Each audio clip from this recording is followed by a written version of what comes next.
Okay, ഇനിയിപ്പോൾ കഴിഞ്ഞ 2 സെഷനുകളിലായിട്ട് നമ്മുടെ ബ്രിഡ്ജ് കോഴ്സിന്റെ ഭാഗമായിക്കൊണ്ട് തന്നെ വേരിയസ് ഗവൺമെന്റ് സർവീസുകളെ കുറിച്ചിട്ട് നിങ്ങൾ ഒരു വ്യക്തമായിട്ടുള്ള ഒരു ധാരണ അല്ലെങ്കിൽ ഒരു ഫൗണ്ടേഷൻ ലെവലിലുള്ള ഒരു നോളജ് നിങ്ങൾക്ക് ലഭിച്ചിട്ടുണ്ടാകും എന്ന് ഞാൻ കരുതുന്നു.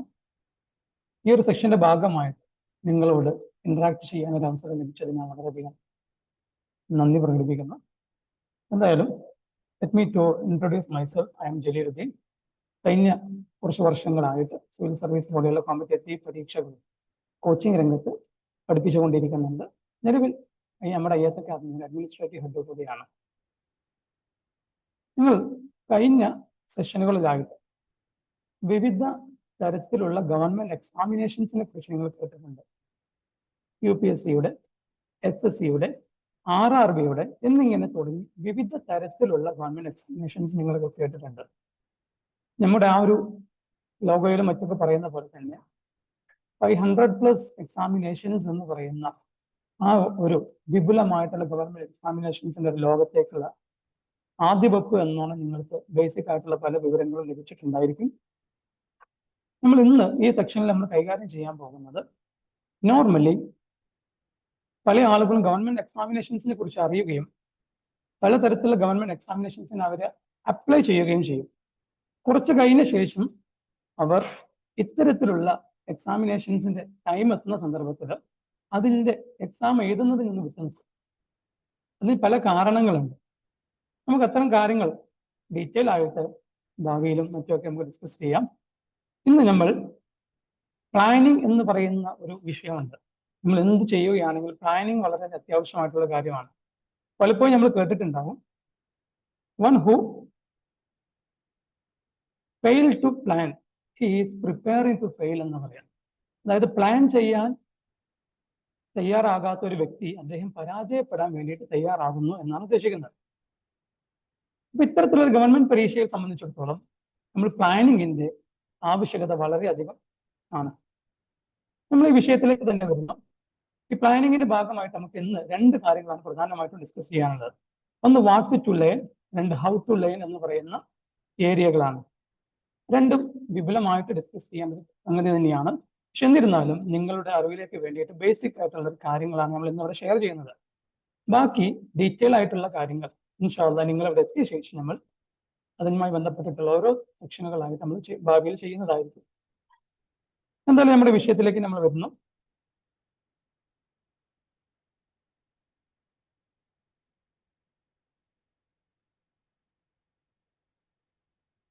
ഓക്കെ, നമ്മൾ നേരത്തെ പറഞ്ഞിട്ടുള്ള വിവിധങ്ങളായിട്ടുള്ള ഗവൺമെന്റ് എക്സാമിനേഷൻസ് ഉണ്ട്. 500-ലധികം ഗവൺമെന്റ് പരീക്ഷകൾ. ഈ പരീക്ഷകളിലെല്ലാം നമുക്ക് പഠിക്കുവാനുള്ള ഏരിയകൾ നമ്മൾ നോക്കുകയാണെങ്കിൽ history, geography, polity, environment, economy, current അഫയേഴ്സുമായി ബന്ധപ്പെട്ട ഏരിയകൾ, സയൻസ് ആൻഡ് ടെക്കുമായി ബന്ധപ്പെട്ട ഏരിയകൾ, മെന്റൽ എബിലിറ്റി ആൻഡ് റീസണിങ്ങുമായി ബന്ധപ്പെട്ട ഏരിയകൾ, ഇങ്ങനെ കുറച്ച് ഏരിയകൾ കോർ ടോപ്പിക്സ് ആയിട്ട് വരുന്നത് കാണാം. എല്ലാ പരീക്ഷയുടെയും സിലബസ് നമ്മൾ എടുത്തു നോക്കിയാണ് ഏകദേശം ഒരു 60 to 70% സിലബസിൽ പറയുന്ന പല കാര്യങ്ങളും ഈ പറയുന്ന കോർ സബ്ജക്റ്റിനെ ബേസ് ചെയ്തുകൊണ്ടുള്ളതായിരിക്കും. ഇപ്പോൾ ഒരാൾ ഒരു ഗവൺമെന്റ് പരീക്ഷ ക്രാക്ക് ചെയ്യാൻ ഉദ്ദേശിക്കുന്ന ഒരാളാണെങ്കിൽ അദ്ദേഹത്തെ സംബന്ധിച്ചിടത്തോളം ഈ 60 to 70% വരുന്ന കോർ ടോപ്പിക്കുകൾ, കോർ സബ്ജക്റ്റുകൾ നന്നായിട്ട് പഠിക്കുക എന്നുള്ളതാണ്. ഓരോ സബ്ജക്റ്റിലും അതിൽ തന്നെ പൊട്ടൻഷ്യൽ ആയിട്ടുള്ള കുറെ ഏരിയകളുണ്ട്.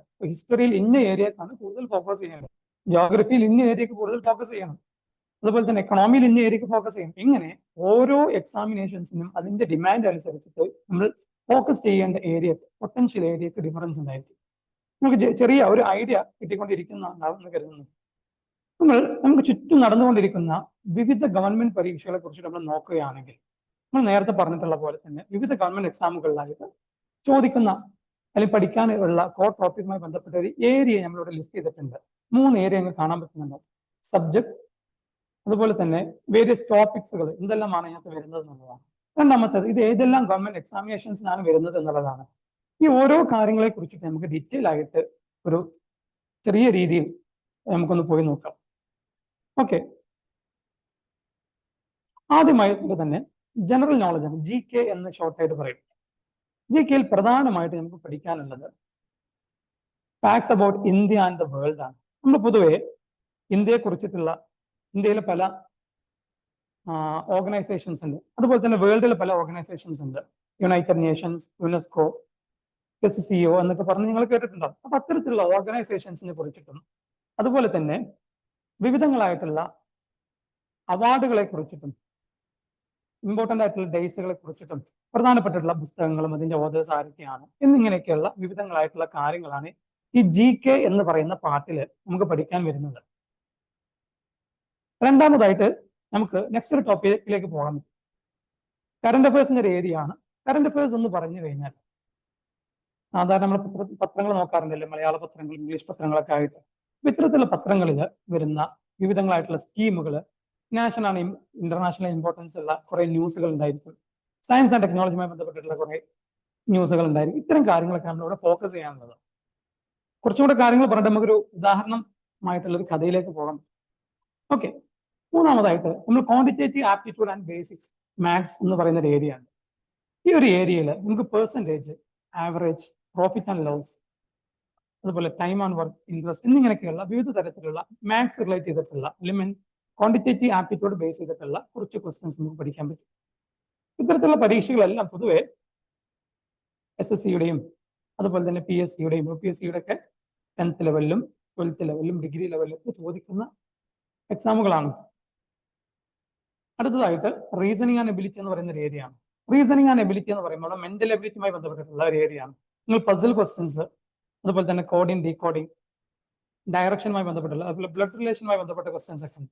അതായത് അദ്ദേഹത്തിന്റെ മകനാണ് ഇദ്ദേഹം, അദ്ദേഹത്തിന്റെ മരുമകനാണ് അദ്ദേഹം എന്നൊക്കെ പറഞ്ഞിട്ടുള്ള കുറെ ക്വസ്റ്റ്യൻസ് ഉണ്ട്. എന്നിട്ട് ഇദ്ദേഹം അദ്ദേഹത്തിന്റെ ആരാണ് എന്നൊക്കെ ചോദിക്കും. സിമ്പിൾ ആയിട്ടുള്ള കുറച്ച് ബേസിക് ആയിട്ടുള്ള കൺസെപ്റ്റുകൾ മനസ്സിലാക്കി നമുക്ക് ആൻസർ ചെയ്യാൻ പറ്റുന്ന ഏരിയകളാണ്. പൊതുവെ ഇങ്ങനെയൊക്കെയാണ് വിവിധ ഗവൺമെന്റ് എക്സാമിനേഷൻസ് നമുക്ക് ചോദിക്കാനുള്ളത്. ഇനി നമുക്ക് ഇതുപോലെ തന്നെ ബാക്കി ഏരിയകളിലേക്ക് പോകുന്നുണ്ട്. അതിന് മുമ്പായിട്ട് നമുക്ക് ചെറിയ പെട്ടെന്ന് മനസ്സിലാക്കാം എന്തിനാണ് നമ്മൾ ഇത്രയും അധികം ഏരിയകൾ ഫോക്കസ് ചെയ്ത് പഠിക്കേണ്ടത്, അതിന്റെ ആവശ്യകത എന്താണെന്ന് അറിയാൻ വേണ്ടി നമുക്കൊരു ചെറിയൊരു ഏരിയയിലേക്ക് പോകാം. ഒരു കഥയിലേക്ക് പോലെ നമുക്ക് പോകാം. നിങ്ങൾ യാത്ര ചെയ്യാൻ നമുക്ക് എല്ലാവർക്കും ഇഷ്ടമായിരിക്കും അല്ലേ? നമ്മൾ ആരെങ്കിലും കശ്മീരിൽ നിന്ന് കന്യാകുമാരി വരെ നമ്മൾ പോകാൻ വേണ്ടിയിട്ട് പ്ലാൻ ചെയ്യാണ്. കശ്മീരിൽ നിന്ന് കന്യാകുമാരി നിങ്ങളുടെ വലിയൊരു ഡ്രീമാണ് നല്ലൊരു യാത്ര. അപ്പൊ യാത്രയിൽ പോകുന്നതിന് മുമ്പായിട്ട് നിങ്ങൾ പ്ലാൻ ചെയ്യും. ഇതിനിടയിൽ നമുക്ക് എങ്ങനെയൊക്കെയാണ് പോകേണ്ടത്, ഏത് വാഹനത്തിലാണ് പോകേണ്ടത്, സ്വന്തം വാഹനത്തിൽ പോകണോ, നടന്നു പോകണോ, സൈക്കിൾ ഓടിച്ച് പോകണോ, ട്രെയിനിൽ പോകണോ, അതുപോലെ ഫ്ലൈറ്റിൽ പോകണം, ഇങ്ങനെ നമ്മൾ കാര്യങ്ങൾ പ്ലാൻ ചെയ്യും. അപ്പൊ നിങ്ങൾ കുറെ എക്സ്പീരിയൻസുകൾ ഉണ്ടാക്കാൻ വേണ്ടിയിട്ട് ഞങ്ങൾ നോക്കുന്നത്. അപ്പൊ നിങ്ങൾ ഡെഫിനറ്റ്ലി നിങ്ങൾ ചൂസ് ചെയ്യുക നടന്നു പോകുന്ന രീതിയിലോ, അതല്ലെങ്കിൽ സൈക്കിൾ ഓടിച്ചോ, അല്ലെങ്കിൽ സ്വന്തം വാഹനത്തിലൊക്കെ പോകുന്ന രീതിയിലായിരിക്കും. അതല്ലെങ്കിൽ പബ്ലിക് ട്രാൻസ്പോർട്ടേഷൻ എങ്കിലും ഉപയോഗിച്ചിട്ട് പോകുന്ന രീതിയിലായിരിക്കും. അപ്പൊ ഇങ്ങനെയുള്ള രീതികൾ പ്ലാൻ ചെയ്യുന്നതിന് ഭാഗമായിട്ട് നിങ്ങൾ ആ ഒരു ഏരിയയിലേക്ക് പോകുന്നതിനിടയിലായിട്ട് നിങ്ങൾക്ക് പോകാൻ ഇടയുള്ള ഏരിയകൾ ചിലപ്പോൾ നമ്മൾ പ്ലാൻ ചെയ്യും അല്ലേ? അതായത് നമുക്ക് കന്യാകുമാരി സ്റ്റാർട്ട് ചെയ്യുന്നത് നമുക്ക് കേരളവുമായി ബന്ധപ്പെട്ടുള്ള, സൗത്ത് ഇന്ത്യയുമായി ബന്ധപ്പെട്ട കുറച്ച് ഏരിയ നമുക്ക് പോകാൻ പറ്റും. അതുപോലെ തന്നെ സെൻട്രൽ ഇന്ത്യയിൽ ഇപ്പോൾ കുറച്ച് ഏരിയ നമുക്ക് പോകാൻ പറ്റും. അതുപോലെ നോർത്തേൺ ആയിട്ടുള്ള ഇന്ത്യയിലേക്ക് കുറച്ച് ഏരിയയിലേക്ക് പോകാൻ പറ്റും. ഇങ്ങനെ നമ്മൾ പ്ലാൻ ചെയ്യാണ്. പ്ലാൻ ചെയ്തിട്ട് തന്നെ നമുക്ക് സൗത്ത് ഇന്ത്യയിൽ നമുക്ക് എവിടേക്ക് പോകാൻ പറ്റും? കന്യാകുമാരി, ട്രിവാൻഡ്രം, ആലപ്പുഴയിൽ നമ്മളെ കുമരകം ഉണ്ടല്ലോ, അതുപോലത്തെ ഏരിയകൾ, അതുപോലെ ഊട്ടി, മൈസൂർ, ബംഗളൂരു, ഇങ്ങനെയൊക്കെ. നമ്മുടെ സെൻട്രൽ ഇന്ത്യയിലേക്ക് വരികയാണെങ്കിൽ ഹൈദരാബാദ്, നാഗ്പൂർ, ഖജുറാഹോ, വാരണാസി എന്നൊക്കെ പറയുന്ന ചില ഏരിയകൾ. അതല്ലെങ്കിൽ നമ്മൾ നോർത്ത് ഇന്ത്യയിലേക്ക് കിടക്കുകയാണെങ്കിൽ ആഗ്ര, ഡൽഹി, അമൃത്സർ എന്നിങ്ങനെയൊക്കെയുള്ള ചില ഏരിയകൾ, അതുപോലെ ലേ, ലഡാക്ക്, ഇതൊക്കെ നമ്മൾ പോകാൻ ആഗ്രഹിക്കുന്ന ഏരിയകളായിരിക്കും. അപ്പൊ ഇത്തരത്തിലുള്ള ഏരിയയിലേക്ക് പോകാൻ നമ്മൾ പ്ലാൻ ചെയ്യും. ഇത് എങ്ങനെ പോകണം എന്ന് കരുതും. ഇവിടെ നമ്മളൊരു സിംഗിൾ യാത്രയാണ് പോകുന്നത്. പക്ഷേ ഈ യാത്രയിലൂടെ നമുക്ക് ഇത്തരം ഏരിയകളിലൂടെ എല്ലാം കണക്ട് ചെയ്തുകൊണ്ട് നമുക്ക് നമ്മുടെ സ്വന്തം വാഹനം ഉപയോഗിച്ചിട്ടാണെങ്കിൽ നമുക്ക് പോകാൻ പറ്റുമെന്ന് മനസ്സിലാക്കിയാൽ നമ്മൾ അതിനനുസരിച്ച് നമ്മൾ പ്ലാൻ ചെയ്യും. അപ്പൊ ഇങ്ങനെയുള്ള ഒരു യാത്രയിലൂടെ നമുക്ക് വിവിധങ്ങളായിട്ടുള്ള എക്സ്പീരിയൻസുകൾ നമുക്ക് കിട്ടും. അതുപോലെ തന്നെയാണ് നമ്മുടെ പഠനവും എന്ന് പറഞ്ഞത് ഒരു എക്സ്പീരിയൻസ് ആണ്, ലേണിംഗ് എക്സ്പീരിയൻസ് എന്ന് പറയാം. നമുക്ക് അറിയാത്ത ഒരു ഏരിയയിലേക്കുള്ള ഒരു ലേണിംഗ് ജേർണിയാണ് നമ്മുടെ പഠനം എന്ന് പറയുന്നത്. അപ്പൊ പഠനം ആനന്ദകരമാക്കാൻ വേണ്ടിയിട്ട് ഒരുപാട് വഴികളുണ്ട്. ഒരുപക്ഷെ നിങ്ങൾ പലർക്കും അറിയാമായിരിക്കാം, അറിയാത്തവർക്ക് നമുക്ക് അതിലേക്ക് ഡിസ്കസ് ചെയ്യുകയും ചെയ്യാം. ഓക്കെ, അപ്പൊ എന്തായാലും നമ്മൾ കുറച്ച് ഏരിയകൾ പറഞ്ഞു. ഇനി ബാക്കിയുള്ള നമുക്ക് പഠിക്കാൻ ആവശ്യമായിട്ടുള്ള GSന്റെ ഏരിയയിലേക്ക് വരികയാണ്. ജനറൽ ഇംഗ്ലീഷ് ആൻഡ് കോംപ്രിഹെൻഷനുമായി ബന്ധപ്പെട്ടുള്ള ഏരിയകൾ. അതിൽ നിന്നും അതുപോലെ തന്നെ മലയാളം ലാംഗ്വേജും അല്ലെങ്കിൽ മറ്റേതെങ്കിലും നേറ്റീവ് ആയിട്ടുള്ള ലാംഗ്വേജ്, അതിൽ നിന്നും നമുക്ക് പ്രധാനമായിട്ടും പഠിക്കാനുണ്ടാവുക ഗ്രാമറുമായി ബന്ധപ്പെട്ട ഏരിയകൾ ഉണ്ടായിരിക്കും. വൊക്കാബുലറികൾ, സിനോണിംസ് ആൻഡ് അനോണിംസ് എന്ന് പറയും. സിനോണിംസ് എന്ന് പറഞ്ഞു കഴിഞ്ഞാൽ ഒരേപോലെ അർത്ഥമുള്ള വാചകങ്ങൾ. നമ്മൾ ഹാപ്പി എന്ന് പറഞ്ഞു കഴിഞ്ഞാൽ അതിന്റെ ഇംഗ്ലീഷ് ടൈമാണ് നമുക്ക് ജോയ്ഫുൾ എന്ന് പറയുന്നത്. അതുപോലെ തന്നെ അനോട്ടിയംസ് എന്ന് പറഞ്ഞു കഴിഞ്ഞാൽ ഇതിന് വിപരീത പദങ്ങളാണ്. നമ്മൾ ഹാപ്പി, സന്തോഷം എന്ന് പറയാൻ അതിന് ഓപ്പോസിറ്റ് എന്താണ്? ദുഃഖം എന്നുള്ളതാണ്. ഇങ്ങനെയുള്ള ക്വസ്റ്റ്യൻസ്, ഇതുപോലെ ചില സെന്റൻസ് വന്നിട്ടുണ്ടാവും, അത് കറക്റ്റ് ചെയ്യാൻ വേണ്ടിയിട്ട് ചോദിച്ചിട്ടുണ്ടാവും. അതുപോലെ തന്നെ ഒരു പാസേജ് വന്നിട്ടുണ്ടാവും, അതിനെ ബേസ് ചെയ്തിട്ടുള്ള ക്വസ്റ്റ്യൻസ് ഉണ്ടായിരിക്കും. പൊതുവെ ഇത്തരം ക്വസ്റ്റ്യൻസ് ഒക്കെ PSC പോലെയുള്ള പരീക്ഷകൾക്കാണ് ഉണ്ടാവാറുള്ളത്. നെക്സ്റ്റ് ടോപ്പിക്കിലേക്ക് നമ്മൾ പോവുകയാണെങ്കിൽ ജനറൽ സയൻസുമായി ബന്ധപ്പെട്ട ഒരു ഏരിയ ആണ്. ജനറൽ സയൻസ് നമ്മൾ ഫിസിക്സ്, അതുപോലെ തന്നെ കെമിസ്ട്രി, ബോട്ടണി, അല്ലെങ്കിൽ ബയോളജി, സോളജി, ബോട്ടണി എന്നൊക്കെ പറയുന്ന ഏരിയകളിൽ നിന്നൊക്കെ ആയിട്ട് പല കാര്യങ്ങളും പഠിക്കാനുണ്ടായിരിക്കും. ഞാൻ കൂടുതലായിട്ട് ഒന്നിലേക്കും പോകുന്നില്ല. ഓക്കെ, നമുക്ക് ഹിസ്റ്ററിയിലേക്ക് പോകാം. ഹിസ്റ്ററിയിൽ ഓൾറെഡി നിങ്ങൾ പഠിച്ചിട്ടുണ്ടായിരിക്കും. പ്രധാനമായിട്ടും 3 രീതിയിലുണ്ട്. ആൻഷ്യന്റ് ഇന്ത്യ ഉണ്ട്, മിഡീവൽ ഇന്ത്യ ഉണ്ട്, മോഡേൺ ഇന്ത്യ ഉണ്ട്. ആൻഷ്യന്റ് ഇന്ത്യ നമ്മൾ ഹാരപ്പൻ കൾച്ചർ, വേദിക് കൾച്ചർ പോലെയുള്ള ഏരിയകൾ നമ്മൾ പഠിക്കുന്നു. ഈ കൾച്ചറുകളുമായി ബന്ധപ്പെട്ട കുറെ ക്വസ്റ്റ്യൻസ് നമ്മൾ നോക്കുന്നു. അതുപോലെ മിഡീവൽ ഇന്ത്യയിലേക്ക് വരുമ്പോൾ ഡൽഹി സുൽത്താനേറ്റ്, മുഗൾ സുൽത്താനേറ്റ് പോലെയുള്ള വിവിധ സുൽത്താനേറ്റുകൾ അല്ലെങ്കിൽ വിവിധ ഡൈനാസ്റ്റികൾ അതിനകത്ത് വരുന്നുണ്ട്. അത്തരം ഡൈനാസ്റ്റികളെ കുറിച്ചിട്ട് നമ്മൾ പഠിക്കുന്നു. മോഡേൺ ഇന്ത്യയിലേക്ക് വരികയാണെങ്കിൽ ബ്രിട്ടീഷ് റൂളിനെ കുറിച്ചിട്ട് 1957 തൊട്ടിട്ടുള്ള നമ്മൾ ബാക്കിൽ ഓഫ് ക്ലാസ്സിൽ തൊട്ടിട്ടുള്ള ആ ഒരു സ്ട്രക്ചർ നമ്മൾ എന്തെങ്കിലും പഠിക്കുന്നുണ്ട്. അതല്ലെങ്കിൽ ബ്രിട്ടീഷുകാർ പോലെയുള്ള യൂറോപ്യൻസ് ഇവിടെ വന്നത് മുതലുള്ള ഹിസ്റ്ററി നമ്മൾ എന്ത് ചെയ്യുന്നുണ്ട്, അതിനകത്ത് പഠിക്കുന്നുണ്ട്. അണ്ടിലാണ് നമുക്ക് സ്വാതന്ത്ര്യം കിട്ടുന്ന വരെയുള്ള ഏരിയ. അതുപോലെ വേൾഡ് ഹിസ്റ്ററി നമ്മൾ വേൾഡ് ബാറ്റിലുകളെ, വേൾഡ് വാറുകളെ കുറിച്ചിട്ടും ഒരുപാട് ബാറ്റിലുകളെ കുറിച്ചിട്ടും ഒരുപാട് ഫാക്റ്റുകളെ കുറിച്ചിട്ടും മറ്റു പ്രധാനപ്പെട്ട കുറെ ഇവന്റുകളെ കുറിച്ചിട്ടൊക്കെ നമ്മൾ പഠിക്കുന്നുണ്ട്. ഇങ്ങനെ ഓരോ കാര്യങ്ങൾ നമ്മൾ എന്ത് ചെയ്യുന്നുണ്ട്, ഹിസ്റ്ററിയിൽ പഠിക്കുന്നുണ്ട്. നെക്സ്റ്റ് നമുക്ക് ഇന്ത്യൻ പൊളിറ്റിയിലേക്ക് വരാം. പൊളിറ്റിയിലേക്ക് നമ്മൾ വരികയാണെന്നുണ്ടെങ്കിൽ കോർ ടോപ്പിക് നമുക്ക് പഠിക്കാനുണ്ടാവാം. ഏതൊരു എക്സാമിനേഷൻ ആണെങ്കിലും കോൺസ്റ്റിറ്റ്യൂഷൻ ഓഫ് ഇന്ത്യയെ കുറിച്ചിട്ടുള്ള ഫണ്ടമെന്റൽ റൈറ്റ്സ്, ഡ്യൂട്ടീസ്, സിറ്റിസൺഷിപ്പ്, ഇങ്ങനെ കുറേ ടോപ്പിക്കുകൾ നിങ്ങളുടെ മുമ്പിൽ ലിസ്റ്റ് ചെയ്തത്. ഇതൊക്കെ എന്താണ് നിങ്ങൾ പേടിക്കേണ്ടതില്ല.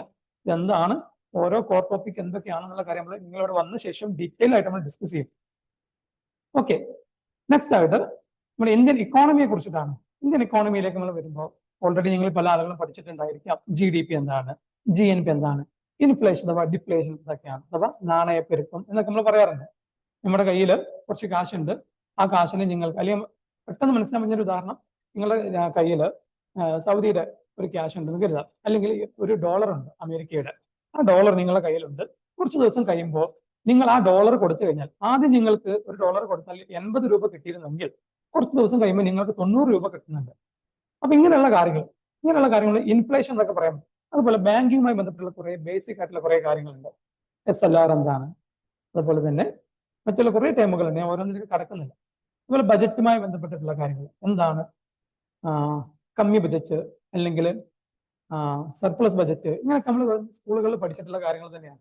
അതുപോലെ ഗവൺമെന്റിന്റെ വിവിധ എക്കണോമിക് സ്കീമുകളുണ്ട്. അത്തരം സ്കീമുകളെ കുറിച്ചിട്ടൊക്കെ ഇത്തരത്തിലുള്ള ഗവൺമെന്റ് എക്സാമിനേഷൻസ് ചോദിക്കാറുണ്ട്. നെക്സ്റ്റ് നമ്മൾ ജോഗ്രഫിയിലേക്ക് പോവുകയാണെങ്കിൽ ജോഗ്രഫിയിൽ കോണ്ടിനെന്റുകളെ കുറിച്ചിട്ട്, അതുപോലെ ഓഷ്യൻസിനെ കുറിച്ചിട്ട്. ഓഷ്യൻസ് എന്ന് പറയുമ്പോൾ നമുക്കറിയാം പ്രധാനമായിട്ടും 5 ഓഷ്യൻസ് ആണുള്ളത്. അറ്റ്ലാന്റിക്, ബാക്കി ഏതൊക്കെയാണ്, ബാക്കി ഓഷ്യൻസ് ഒക്കെ ഏതൊക്കെയാണ്? നിങ്ങൾ ആരും ക്ലാസ്സിനിടയിൽ ഉറങ്ങുന്നുണ്ടോ?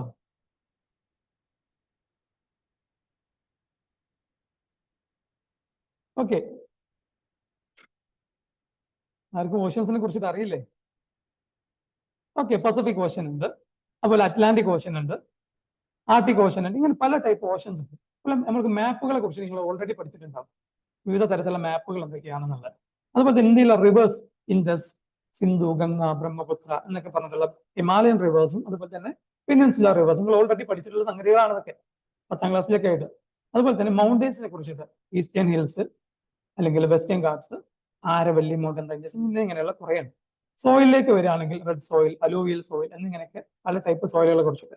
അപ്പോൾ വെതർ ആണ്, ക്ലൈമറ്റിനെ കുറിച്ചിട്ട് പഠിക്കുകയാണെങ്കിൽ മൺസൂൺ ക്ലൈമറ്റിനെ കുറിച്ചിട്ട്.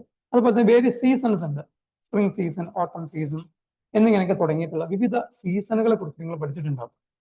ഇത്തരത്തിലുള്ള കാര്യങ്ങളും വിവിധ ഗവൺമെന്റ് എക്സാമിനേഷൻസിന് ചോദിക്കാറുണ്ട്. ഇനി നമ്മൾ എൻവയോൺമെന്റ് ആൻഡ് ഇക്കോളജി എന്ന് പറയുന്ന ഏരിയയിലേക്ക് നിങ്ങൾ വരികയാണെങ്കിൽ നമുക്ക് ചുറ്റുമുള്ള വിവിധ പൊല്യൂഷൻസിനെ കുറിച്ചിട്ട്, അറ്റ്മോസ്ഫിയർ പൊല്യൂഷൻ ഉണ്ട്, soil pollution, water pollution, plastic pollution, ഇങ്ങനെ വിവിധ തരത്തിലുള്ള പൊല്യൂഷൻസിനെ കുറിച്ചിട്ടും ബയോസ്ഫിയർ റിസർവുകൾ, നാഷണൽ പാർക്കുകൾ എന്നിങ്ങനെയൊക്കെയുള്ള ബയോഡൈവേഴ്സിറ്റി അല്ലെങ്കിൽ വൈൽഡ് ലൈഫുമായി ബന്ധപ്പെട്ടുള്ള കാര്യങ്ങളെ കുറിച്ചിട്ടും മറ്റുമെല്ലാം നമ്മൾ എൻവയോൺമെന്റ് ആൻഡ് ഇക്കോളജി പഠിക്കുന്നുണ്ട്. ഇതെല്ലാം വളരെ ഡീറ്റെയിൽ ആയിട്ട് ഡിസ്കസ് ചെയ്യുന്ന ഏരിയകളായതുകൊണ്ടാണ് ഞാൻ അതിലേക്ക് നിങ്ങൾ കൂടുതലായിട്ട് പോകാത്തത്. ഓക്കെ, നെക്സ്റ്റ് കമ്പ്യൂട്ടർ ആൻഡ് അവയർനെസ്സുമായി ബന്ധപ്പെട്ട് അഥവാ ഡിജിറ്റൽ ലിറ്ററസിയുമായി ബന്ധപ്പെട്ടുള്ള ഒരു ഏരിയ ആണ്. ഡിജിറ്റൽ ലിറ്ററസി എന്ന് പറയുന്ന ആ ഒരു ഏരിയയിലായിട്ട് നമ്മൾ ബേസിക് ആയിട്ടുള്ള കമ്പ്യൂട്ടർ ടേംസുകളെ കുറിച്ചിട്ട് CPU, UPS, RAM എന്നിങ്ങനെയൊക്കെയുള്ള വിവിധ തരത്തിലുള്ള ടേമുകൾ എന്തൊക്കെയാണ്, അത് എന്തിനു വേണ്ടിയിട്ടാണ്, അതിന്റെ ഫംഗ്ഷൻ എന്നുള്ള കാര്യങ്ങളൊക്കെ നമ്മൾ പ്രധാനമായിട്ടും പഠിക്കുക. അതുപോലെ തന്നെ ഇന്റർനെറ്റുമായി ബന്ധപ്പെട്ടിട്ടുള്ള അല്ലെങ്കിൽ സൈബർ സെക്യൂരിറ്റിയുമായി ബന്ധപ്പെട്ടുള്ള കുറെ ടേമുകൾ പഠിക്കാനുണ്ട്. നിങ്ങൾ ഫിഷിംഗ് കേട്ടിട്ടുണ്ടോ? ഫിഷിംഗ്, ചൂണ്ടയിടാന്ന് പറയും. ആ ഒരു സ്പെല്ലിംഗ് അല്ല, സ്പെല്ലിംഗ് മിസ്റ്റേക്ക് ഉണ്ട്. അതായത് നമ്മൾ ആർക്കെങ്കിലും ഓൺലൈനായിട്ട് അവരുടെ വരുതിയിലേക്ക് എത്തിക്കണമെങ്കിൽ അവർ ചില ഡമ്മി മെസ്സേജുകളോ മറ്റെന്തെങ്കിലും നമുക്ക് ഇടും. നമ്മൾ അതിൽ ക്ലിക്ക് ചെയ്ത് കഴിഞ്ഞാൽ നമ്മൾ അത്തരത്തിലുള്ള കാര്യങ്ങൾക്ക് ഇരയാകേണ്ടി വരും. അപ്പൊ ഇതാണ് ഇത്തരത്തിലുള്ള ലിങ്കുകളിലൂടെയും മറ്റൊക്കെ ആളുകളെ കയ്യിലെടുക്കുന്ന വേണ്ടിയിട്ടുള്ള കുറെ ടൂളുകൾ. അതാണ് ഫിഷിംഗ്. അതുപോലെ സ്പൂഫിംഗ് ഉണ്ട്. ഇങ്ങനെ കുറെ ടേമുകൾ എന്ത് ചെയ്യുന്നുണ്ട് നമുക്ക് ഇത്തരത്തിൽ പഠിക്കാനുണ്ട്. അപ്പൊ ഇത്തരത്തിലുള്ള കാര്യങ്ങളെല്ലാം വിവിധ ഗവൺമെന്റ് എക്സാമിനേഷൻസിന്, ബാങ്കിങ് ആൻഡ് ഇൻഷുറൻസ് പോലുള്ള എക്സാമിനേഷൻസിനൊക്കെ ചോദിക്കുന്നുണ്ട്. അപ്പൊ നമ്മളിവിടെ ഇതുവരെ പറഞ്ഞിട്ടുള്ള കുറെ ഏരിയകൾ ഒന്നും കൂടെ നമ്മൾ ആ ലിസ്റ്റ് കാണിക്കുകയാണ്. General knowledge, current affairs, quantitative aptitude, അതുപോലെ reasoning, English language, general science, Indian history, Indian polity, Indian economy, geography, environment and ecology, അതുപോലെ ഡിജിറ്റൽ ലിറ്ററസിയുമായി ബന്ധപ്പെട്ട ഏരിയകൾ. ഇത്തരം ഏരിയകൾ നമ്മുടെ കോർ ടോപ്പിക് ആണ്. നമ്മൾ ഫസ്റ്റ് ഡിസ്കസ് ചെയ്ത് തുടങ്ങിയ സന്ദർഭത്തിൽ നമ്മൾ പറഞ്ഞ ആ ഒരു ഉദാഹരണത്തിലേക്ക് പോവുകയാണെങ്കിൽ, നമ്മൾ വിവിധ ഗവൺമെന്റ് പരീക്ഷകളിലേക്ക് നമ്മൾ പഠിക്കുകയാണെങ്കിൽ എല്ലാത്തിനും നമ്മൾ പഠിക്കാനുള്ള 60 to 70% സിലബസ് സെയിം ആണ്. നമ്മൾ നേരത്തെ പറഞ്ഞിരുന്നു. അത് ഇത്തരം ഏരിയകളിൽ നിന്നാണ് പ്രധാനമായിട്ടും വരുന്നത്. ഈ ഒരു പരീക്ഷകൾ തന്നെയാണ് 10th ലെവൽ യോഗ്യതകളുള്ള, 12th ലെവൽ യോഗ്യതകളുള്ള, ഡിഗ്രി ലെവൽ യോഗ്യതകളുള്ള വിവിധ ഗവൺമെന്റ് എക്സാമിനേഷൻസിൽ ചോദിക്കുന്നത്. നിങ്ങൾക്ക് ഒരു ഗവൺമെന്റ് എക്സാമിനേഷൻസിന് പ്രിപ്പയർ ചെയ്യുന്ന ഒരാൾ എത്തരത്തിലുള്ള സബ്ജക്റ്റ് കോർ ടോപ്പിക്കുകൾ പഠിച്ചു വെക്കണം, അത് ഏത് ലെവലിൽ പഠിച്ചു വെക്കണം എന്നുള്ളതിനെ കുറിച്ച് നിങ്ങൾക്ക് ചെറിയൊരു ധാരണ ലഭിച്ചിട്ടുണ്ടാവും. ഇൻഷാല്ലാഹ് വ്യക്തമായ ധാരണ നിങ്ങളോട് എത്തിയ ശേഷം നിങ്ങൾക്ക് ലഭിക്കുന്നതാണ്. ഇനി നേരത്തെ നമ്മൾ പറഞ്ഞിട്ടുള്ള ആ ഒരു കഥയുണ്ടല്ലോ, നമ്മൾ കശ്മീർ ടു അല്ലെങ്കിൽ കന്യാകുമാരി ടു കശ്മീർ വരെ പോകുന്ന യാത്രയിൽ ഒരേ സ്ഥലത്തേക്കുള്ള ഡെസ്റ്റിനിയിൽ കന്യാകുമാരിയിൽ നിന്നും കശ്മീരിലേക്ക് പോകുന്ന ആ ഒരു ഡെസ്റ്റിനിയിൽ ഒരേ സ്ട്രെച്ചിൽ നമുക്ക് പോകാൻ പറ്റുന്ന കാര്യങ്ങൾ എന്തൊക്കെയാണ് നമുക്ക് തീരുമാനിക്കാൻ പറ്റും അല്ലെ? നേരത്തെ പറഞ്ഞ കുറെ പ്ലേസുകൾ ഓർമ്മയുണ്ടാവും. എന്ന് പറഞ്ഞതുപോലെ തന്നെ നമുക്ക് ഇത്തരത്തിലുള്ള വിവിധ ഗവൺമെന്റ് പരീക്ഷകൾക്ക് 18 വയസ്സ് കഴിഞ്ഞിട്ടുള്ള ആളുകളാണ് നിങ്ങൾ. അതുപോലെ തന്നെ 10ാം ക്ലാസ് യോഗ്യതയുള്ള 12th യോഗ്യതകളുള്ള ആളുകളാണ് നിങ്ങൾ. നിങ്ങൾക്ക് എഴുതാൻ പറ്റുന്ന SSCയുടെയും PSCയുടെയും RRBയുടെയും അതുപോലെ തന്നെ UPSCയുടെ ഒക്കെ വിവിധ തരത്തിലുള്ള ഗവൺമെന്റ് എക്സാമുകളുണ്ട്. അപ്പൊ ഇത്തരം എക്സാമുകൾ നിങ്ങൾ പഠിക്കാൻ വേണ്ടിയിട്ട് ആദ്യഘട്ടത്തിൽ നിങ്ങൾ ഫോക്കസ് ചെയ്യാൻ ഈ തരത്തിലുള്ള കോർ ടോപ്പിക് ഏരിയകളെയൊക്കെയാണ്. അതുകൊണ്ട് തന്നെ നമ്മുടെ നേരത്തെ ആ കഥയിലൂടെ പറഞ്ഞ പോലെ തന്നെ ഒരേ സ്ഥലത്തേക്ക് നമുക്ക് പോകാൻ, അല്ലെങ്കിൽ ഒരേ സ്ഥലത്തേക്കുള്ള യാത്രയിൽ വിവിധ ഡെസ്റ്റിനേഷൻസ് നമുക്ക് കണ്ട് ആസ്വദിച്ച് അനുഭവിച്ചു പോകാൻ പറ്റും. ഇങ്ങനെ നമ്മൾ പഠിക്കുമ്പോൾ ഇങ്ങനെ നമ്മൾ യാത്ര ചെയ്യുമ്പോൾ നമ്മുടെ യാത്ര നല്ലൊരു എക്സ്പീരിയൻസും നമുക്ക് നല്ലൊരു ഹാപ്പിനെസ്സും തരുന്ന ഒന്നാവും. അപ്പൊ ഇതുപോലെ തന്നെയാണ് നമ്മുടെ പഠനവും നമ്മൾ പ്ലാൻ ചെയ്യാൻ. കോർ ടോപ്പിക്കുകളിൽ ഫോക്കസ് ചെയ്തുകൊണ്ട് തന്നെ നമ്മുടെ പഠനവുമായി ബന്ധപ്പെട്ടുള്ള കാര്യങ്ങൾ നമ്മൾ ഡിസ്കസ് ചെയ്യുകയും അതിലേക്ക് നമ്മൾ ഫോക്കസ് ചെയ്തുകൊണ്ട് തന്നെ മുന്നേറുക എന്നുള്ളതാണ് ഇത്തരത്തിലുള്ള ഗവൺമെന്റ് എക്സാമിനേഷൻ പഠിക്കാൻ അല്ലെങ്കിൽ അത് ക്രാക്ക് ചെയ്യാൻ ആവശ്യമായിട്ടുള്ള ആദ്യത്തെ ചുവടുവെപ്പ് എന്ന് പറയുന്നത്. നിങ്ങൾക്ക് ഈ ഒരു ഏരിയ ക്ലിയർ ആയിട്ടുണ്ടാകുമെന്ന് കരുതുന്നു. ഡൗട്ടുകളൊന്നും ഉണ്ടാവില്ല എന്ന് കരുതുന്നു. എന്തെങ്കിലും ഡൗട്ടുകൾ ഉണ്ടെങ്കിൽ ഈ സെഷന്റെ അവസാനത്തിൽ നിങ്ങൾക്ക് ചോദിക്കാവുന്നതാണ്. Okay, moving to the second part. നമ്മൾ നേരത്തെ നമ്മുടെ പ്ലാനിങ്ങിന്റെ ഭാഗമായിട്ട് നമ്മൾ പറഞ്ഞത് വാട്ട് ടു ലേൺ എന്ന് പറഞ്ഞു, ദെൻ ഹൗ ടു ലേൺ, എന്ത് പഠിക്കണം എന്ന് പഠിച്ചു. നമ്മൾ നേരത്തെ യാത്രയിലേക്ക് വീണ്ടും വരികയാണ്. നമ്മൾ നേരത്തെ യാത്രയിൽ ഇന്ന സ്ഥലങ്ങളിലൂടെ നമ്മൾ പോകണം എന്ന് നമ്മൾ ഡെസ്റ്റിനികൾ നമ്മൾ പ്ലാൻ ചെയ്തു. പക്ഷെ ആ ഡെസ്റ്റിനികളിലൂടെ നമ്മൾ പോകുമ്പോൾ നമ്മൾ എങ്ങനെയാണ് പോകേണ്ടത്, നമ്മുടെ ആവശ്യം കൂടുതൽ എക്സ്പീരിയൻസുകൾ ലഭിക്കുക എന്നുള്ളതാണ്. അപ്പൊ എങ്ങനെയാണ് നമ്മൾ പോകേണ്ടത് എന്നുള്ള കാര്യം കൂടെ നമ്മൾ പ്ലാൻ ചെയ്യാനുണ്ട്. അത് ഏറ്റവും ഇമ്പോർട്ടന്റ് ആണ്. ഞാൻ ഫസ്റ്റ് പറഞ്ഞ എക്സാമ്പിളിലേക്ക് തന്നെ വരികയാണ്. നിങ്ങൾക്ക് വേണമെങ്കിൽ ഫ്ലൈറ്റിൽ പോകാം, കുറഞ്ഞ സമയം കൊണ്ട് നിങ്ങൾക്ക് എത്താൻ പറ്റും. പക്ഷെ അതേസമയം തന്നെ നിങ്ങൾ ആഗ്രഹിച്ച പോലെയുള്ള ആ ഒരു എക്സ്പീരിയൻസുകൾ നിങ്ങൾ പലപ്പോഴും ചെയ്യാൻ പറ്റില്ല. അപ്പൊ എങ്ങനെയാണ് ഇത്തരത്തിലുള്ള സ്ഥലത്തേക്ക് പോകണമെങ്കിൽ നമ്മൾ കൂടുതൽ എക്സ്പീരിയൻസ് കിട്ടാൻ നമ്മൾ എന്തെല്ലാം ചെയ്യണം? ചിലപ്പോൾ നമ്മൾ സ്വന്തമായിട്ട് നടന്നു പോകേണ്ടി വരാം, അതല്ലെങ്കിൽ നമ്മൾ സൈക്കിളിലൂടെ പോകേണ്ടി വരാം, അതല്ലെങ്കിൽ മറ്റെന്തെങ്കിലും നമ്മുടെ സ്വന്തം വെഹിക്കിൾ ഉപയോഗിച്ച് പോകേണ്ടി വരും. അതും അല്ലെങ്കിൽ നമുക്ക് ബജറ്റ് ഫ്രണ്ട്ലി ആയിട്ട് പല ആളുകൾ ഇങ്ങനെ യൂട്യൂബിലൊക്കെ കണ്ടിട്ടുണ്ടാവും അല്ലേ, കൈ കാണിച്ചിട്ട് വണ്ടികൾക്കൊക്കെ ലിഫ്റ്റ് അടിച്ചിട്ട് പോകുന്ന രീതി, അതും അല്ലെങ്കിൽ പബ്ലിക് ട്രാൻസ്പോർട്ടേഷൻ യൂസ് ചെയ്തിട്ട് പോകുന്ന, ഇങ്ങനെയൊക്കെ പോകുന്നത് കൊണ്ട് തന്നെ വിവിധ തരത്തിലുള്ള എക്സ്പീരിയൻസുകൾ നമുക്ക് അക്വയർ ചെയ്യാൻ പറ്റും. അപ്പൊ ഇങ്ങനെ നമ്മൾ കാര്യങ്ങൾ പ്ലാൻ ചെയ്യാണ് എങ്ങനെയാണ് പോകേണ്ടത് എന്നുള്ളത്. പോയാൽ തന്നെ അവിടെ നമ്മൾ എങ്ങനെയാണ് സ്റ്റേ ചെയ്യാനുള്ളത്, നമ്മുടെ ഫെസിലിറ്റി എന്തൊക്കെയാണ്, ഇങ്ങനെയുള്ള കാര്യങ്ങൾ പ്ലാൻ ചെയ്തില്ലെങ്കിൽ നമ്മൾ അവിടത്തെ ശേഷം നമ്മുടെ സമയവും എനർജിയും ആരോഗ്യവും എല്ലാം ഒരുപാട് ബുദ്ധിമുട്ട് നമ്മൾ അനുഭവിക്കേണ്ടി വരും. അപ്പൊ അതില്ലാതാക്കാൻ വേണ്ടി അവിടെ പ്ലാനിങ്ങിന്റെ ആവശ്യകത എന്ന് പറഞ്ഞ പോലെ തന്നെ ഹൗ ടു ലേൺ എന്ന് പറയുന്ന ആ ഒരു ഏരിയയിലേക്ക് നമ്മൾ വരികയാണെങ്കിൽ നമുക്ക് പ്രധാനമായിട്ടും ഹൗ ടു ലേൺ എന്ന് പറയുന്ന ഏരിയയിൽ പഠിക്കുവാനുള്ളത് കുറച്ച് കാര്യങ്ങളാണ്. ആദ്യമായിട്ട്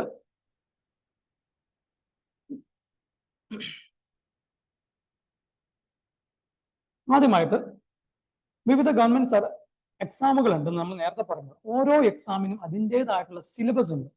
ഓരോന്നിനും സിലബസ് വ്യത്യാസം ഉണ്ടായിരിക്കും. ഉദാഹരണമായിട്ട് UPSCയുടെ സിവിൽ സർവീസ് പരീക്ഷ, അതായത് IAS എക്സാമിന്റെ സെയിം സിലബസ് ആയിരിക്കില്ല ഡിഗ്രി ലെവലിലുള്ള KAS കേരള അഡ്മിനിസ്ട്രേറ്റീവ് സർവീസ് ആയിട്ടുള്ള കേരള PSC നടത്തുന്ന പരീക്ഷയ്ക്ക് വരും. ചെറിയൊരു ഡിഫറൻസ് ഉണ്ടായിരിക്കും.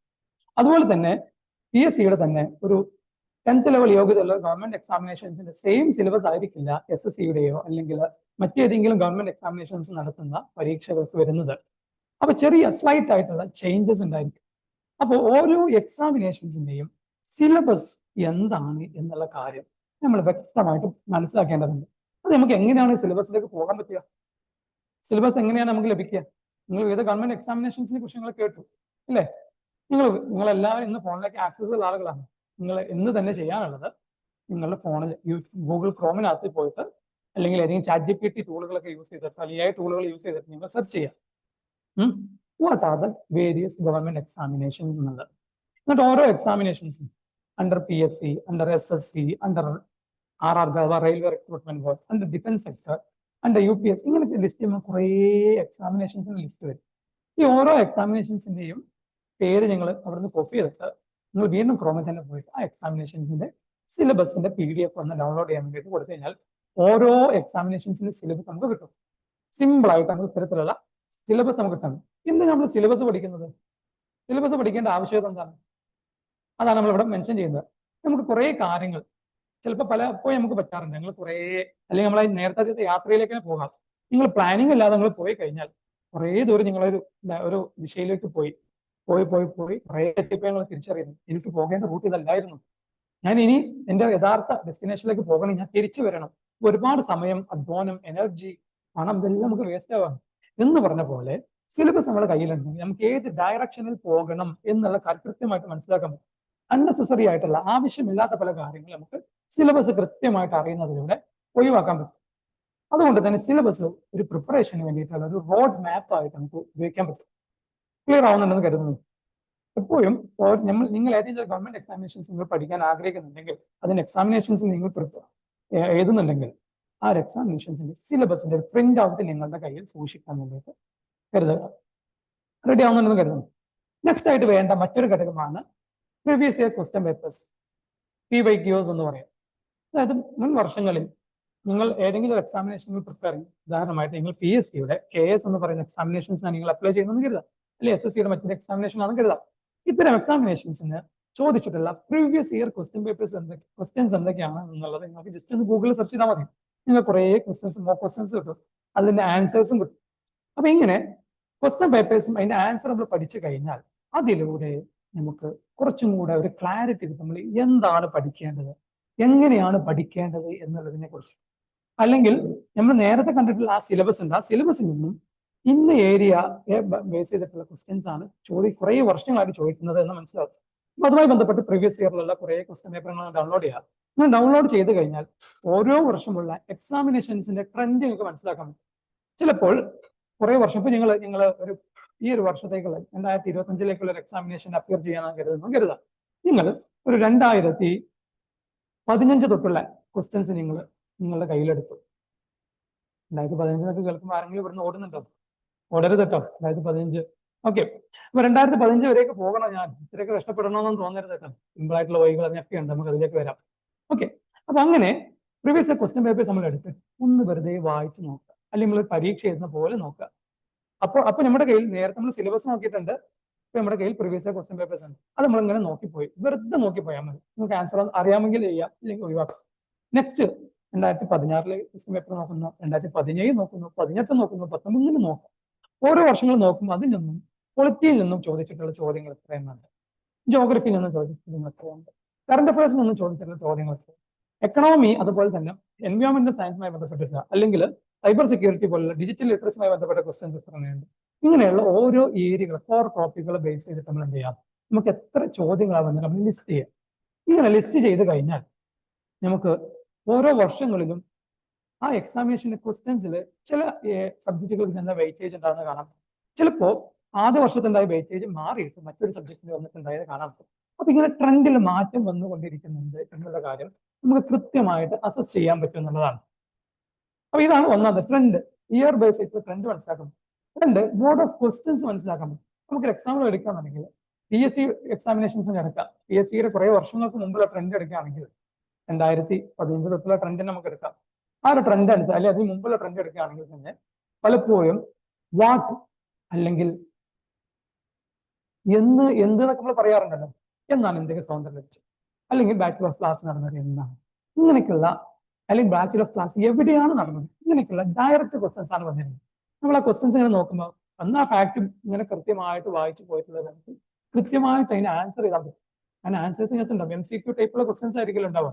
ആൻസർ ഇതിനകത്ത് നമുക്ക് പെട്ടെന്ന് പിക്ക് ചെയ്യാൻ പറ്റും. കുറച്ച് വർഷങ്ങൾക്ക് ശേഷം ഞാൻ പെട്ടെന്ന് എക്സാമ്പിൾ പറയാം. നിങ്ങൾ ആരെങ്കിലും യൂട്യൂബ് ഉപയോഗിക്കുന്നവരെ ഞങ്ങൾക്ക് പെട്ടെന്ന് ഒന്ന് സെർച്ച് ചെയ്താൽ കിട്ടും. KSK അഥവാ കേരള അഡ്മിനിസ്ട്രേറ്റീവ് സർവീസിന്റെ പരീക്ഷ വന്ന ഡിഗ്രി ലെവലിലുള്ള ഒരു പരീക്ഷയായിരുന്നു. ആ പരീക്ഷയുടെ ചോദ്യപേപ്പർ കണ്ട ശേഷം പല ആളുകളും ഒന്ന് തലകറങ്ങിയിട്ടുണ്ട്. കുറെ ആളുകൾക്ക് നല്ല ട്രോളുകൾ വന്നിരുന്നു. അതായത് കിളി പോയിട്ടുള്ള ചോദ്യമാണ് എന്നൊക്കെ പറഞ്ഞിട്ട്. കാരണം നോർമലി ഈ PSC പരീക്ഷകൾക്ക് വേണ്ടി പ്രിപ്പയർ ചെയ്ത ഒരാൾക്ക് ഇത്തരത്തിൽ ഡയറക്റ്റ് ക്വസ്റ്റ്യൻസ് എന്ത്, എവിടെ എന്നുള്ള ക്വസ്റ്റ്യന് പുറമെ ആ ക്വസ്റ്റ്യൻസിൽ വന്ന ചോദ്യങ്ങൾ പ്രധാനമായിട്ട് സ്റ്റേറ്റ്മെന്റ് ക്വസ്റ്റ്യൻസ് ആയിരുന്നു. എന്തുകൊണ്ട് ബാച്ചിലർ ഓഫ് ക്ലാസ്സിൽ ഇന്ന സംഭവം നടക്കുന്നതിന് കാരണം എന്തുകൊണ്ടാണ്, എന്നിട്ട് 4 സ്റ്റേറ്റ്മെന്റ് തന്നിട്ടുണ്ടാവും. ആ സ്റ്റേറ്റ്മെന്റിൽ ഏതാണ് ശരിയായിട്ടുള്ളത്, അല്ലെങ്കിൽ 3 ശരി ഉണ്ടായിരിക്കും, 1 തെറ്റായിരിക്കും. അപ്പൊ ഇത് തെറ്റേതാണെന്ന് നമുക്ക് അറിയണമെങ്കിൽ 4 നേരത്തെയുള്ള 3 ശരിയാണ് എന്ന് നമുക്ക് തിരിച്ചറിയേണ്ടതുണ്ട്. അപ്പൊ ഇങ്ങനെയൊക്കെയുള്ള ചോദ്യങ്ങൾ വരാൻ തുടങ്ങിയതോടുകൂടി എക്സാമിനേഷന്റെ ട്രെൻഡിൽ ഒരു വ്യത്യാസം വരുന്നുണ്ട് എന്നുള്ള കാര്യം നമുക്ക് മനസ്സിലാക്കാൻ പറ്റും. അപ്പൊ ഇങ്ങനെയാണ് നമുക്ക് വിവിധ ഗവൺമെന്റ് പരീക്ഷകൾക്ക് വേണ്ടിയുള്ള പ്രീവിയസ് ഇയർ ക്വസ്റ്റ്യൻ പേപ്പേഴ്സ് നമ്മൾ മനസ്സിലാക്കുന്നുണ്ട്. ട്രെൻഡ് ഓഫ് ദ എക്സാമിനേഷൻസ് അറിയാൻ പറ്റും. അതുകൊണ്ട് തന്നെ നമുക്കും ഏകദേശം അസെന്റ് ചെയ്യാൻ പറ്റും. കുറെ വർഷങ്ങളായിട്ട് ഇങ്ങനെയൊക്കെയാണ് ക്വസ്റ്റ്യൻസ് വരുന്നത് അല്ലേ. അപ്പൊ ഈ ഒരു പക്ഷേ ഇന്ന ഏരിയക്ക് കൂടുതൽ പ്രാധാന്യം ഉണ്ടാകാൻ സാധ്യതയുണ്ട്. ഇത് പൊട്ടൻഷ്യൽ ആയിട്ടുള്ള ഒരു ഏരിയ ആണ്. ഈ ഏരിയ നന്നായിട്ട് ഫോക്കസ് ചെയ്ത് പഠിക്കണം. അങ്ങനെ പഠിക്കുന്നത് വഴി നമുക്ക് പലപ്പോഴും നമ്മുടെ ടൈം മാനേജ്മെന്റ് കാര്യങ്ങളെല്ലാം ഇമ്പ്രൂവ് ചെയ്യാൻ പറ്റും. പലപ്പോഴും നമ്മൾ കാണാറുണ്ട് വളരെ കുറച്ച് പഠിച്ചിട്ട് നല്ല സ്കോർ നേടുന്ന ആളുകൾ. അത് ഇത്തരത്തിലുള്ള കോർ ടോപ്പിക് ഏരിയകൾ അല്ലെങ്കിൽ പൊട്ടൻഷ്യൽ ആയിട്ടുള്ള ഹൈ ഡിമാൻഡിങ് ആയിട്ടുള്ള ഹൈ ഈൽഡിങ് ആയിട്ടുള്ള ഏരിയകളിൽ നന്നായിട്ട് ഫോക്കസ് ചെയ്തിട്ടുള്ള ആളുകളാണ് എന്നാണ്. റെഡി ആവുന്നുണ്ടെന്ന് കരുതുന്നു. അപ്പോൾ നമ്മൾ നേരത്തെ 2 കാര്യങ്ങൾ പറഞ്ഞു. ഒന്ന് സിലബസ് ആണ്, രണ്ടാമത്തേത് PYQs ആണ്. മൂന്നാമതായിട്ട് നമുക്കൊരു പരീക്ഷയ്ക്ക് പ്രിപ്പയർ ചെയ്യാൻ ഹൗ ടു പ്രിപ്പയർ എന്നുള്ളതിലേക്ക് വരുന്ന ഒരു ഏരിയ. നമുക്ക് ബേസിക് ആയിട്ടുള്ള കാര്യങ്ങൾ അറിയാം. നമ്മുടെ മുമ്പിൽ ആയുധം കിട്ടിയിട്ടുണ്ട്. പഠിക്കാനുള്ള 2 ആയുധങ്ങൾ എന്തൊക്കെയാണ്? ഒന്ന് സിലബസ് കിട്ടി, 2 പ്രീവിയസ് ക്വസ്റ്റ്യൻ പേപ്പേഴ്സ്.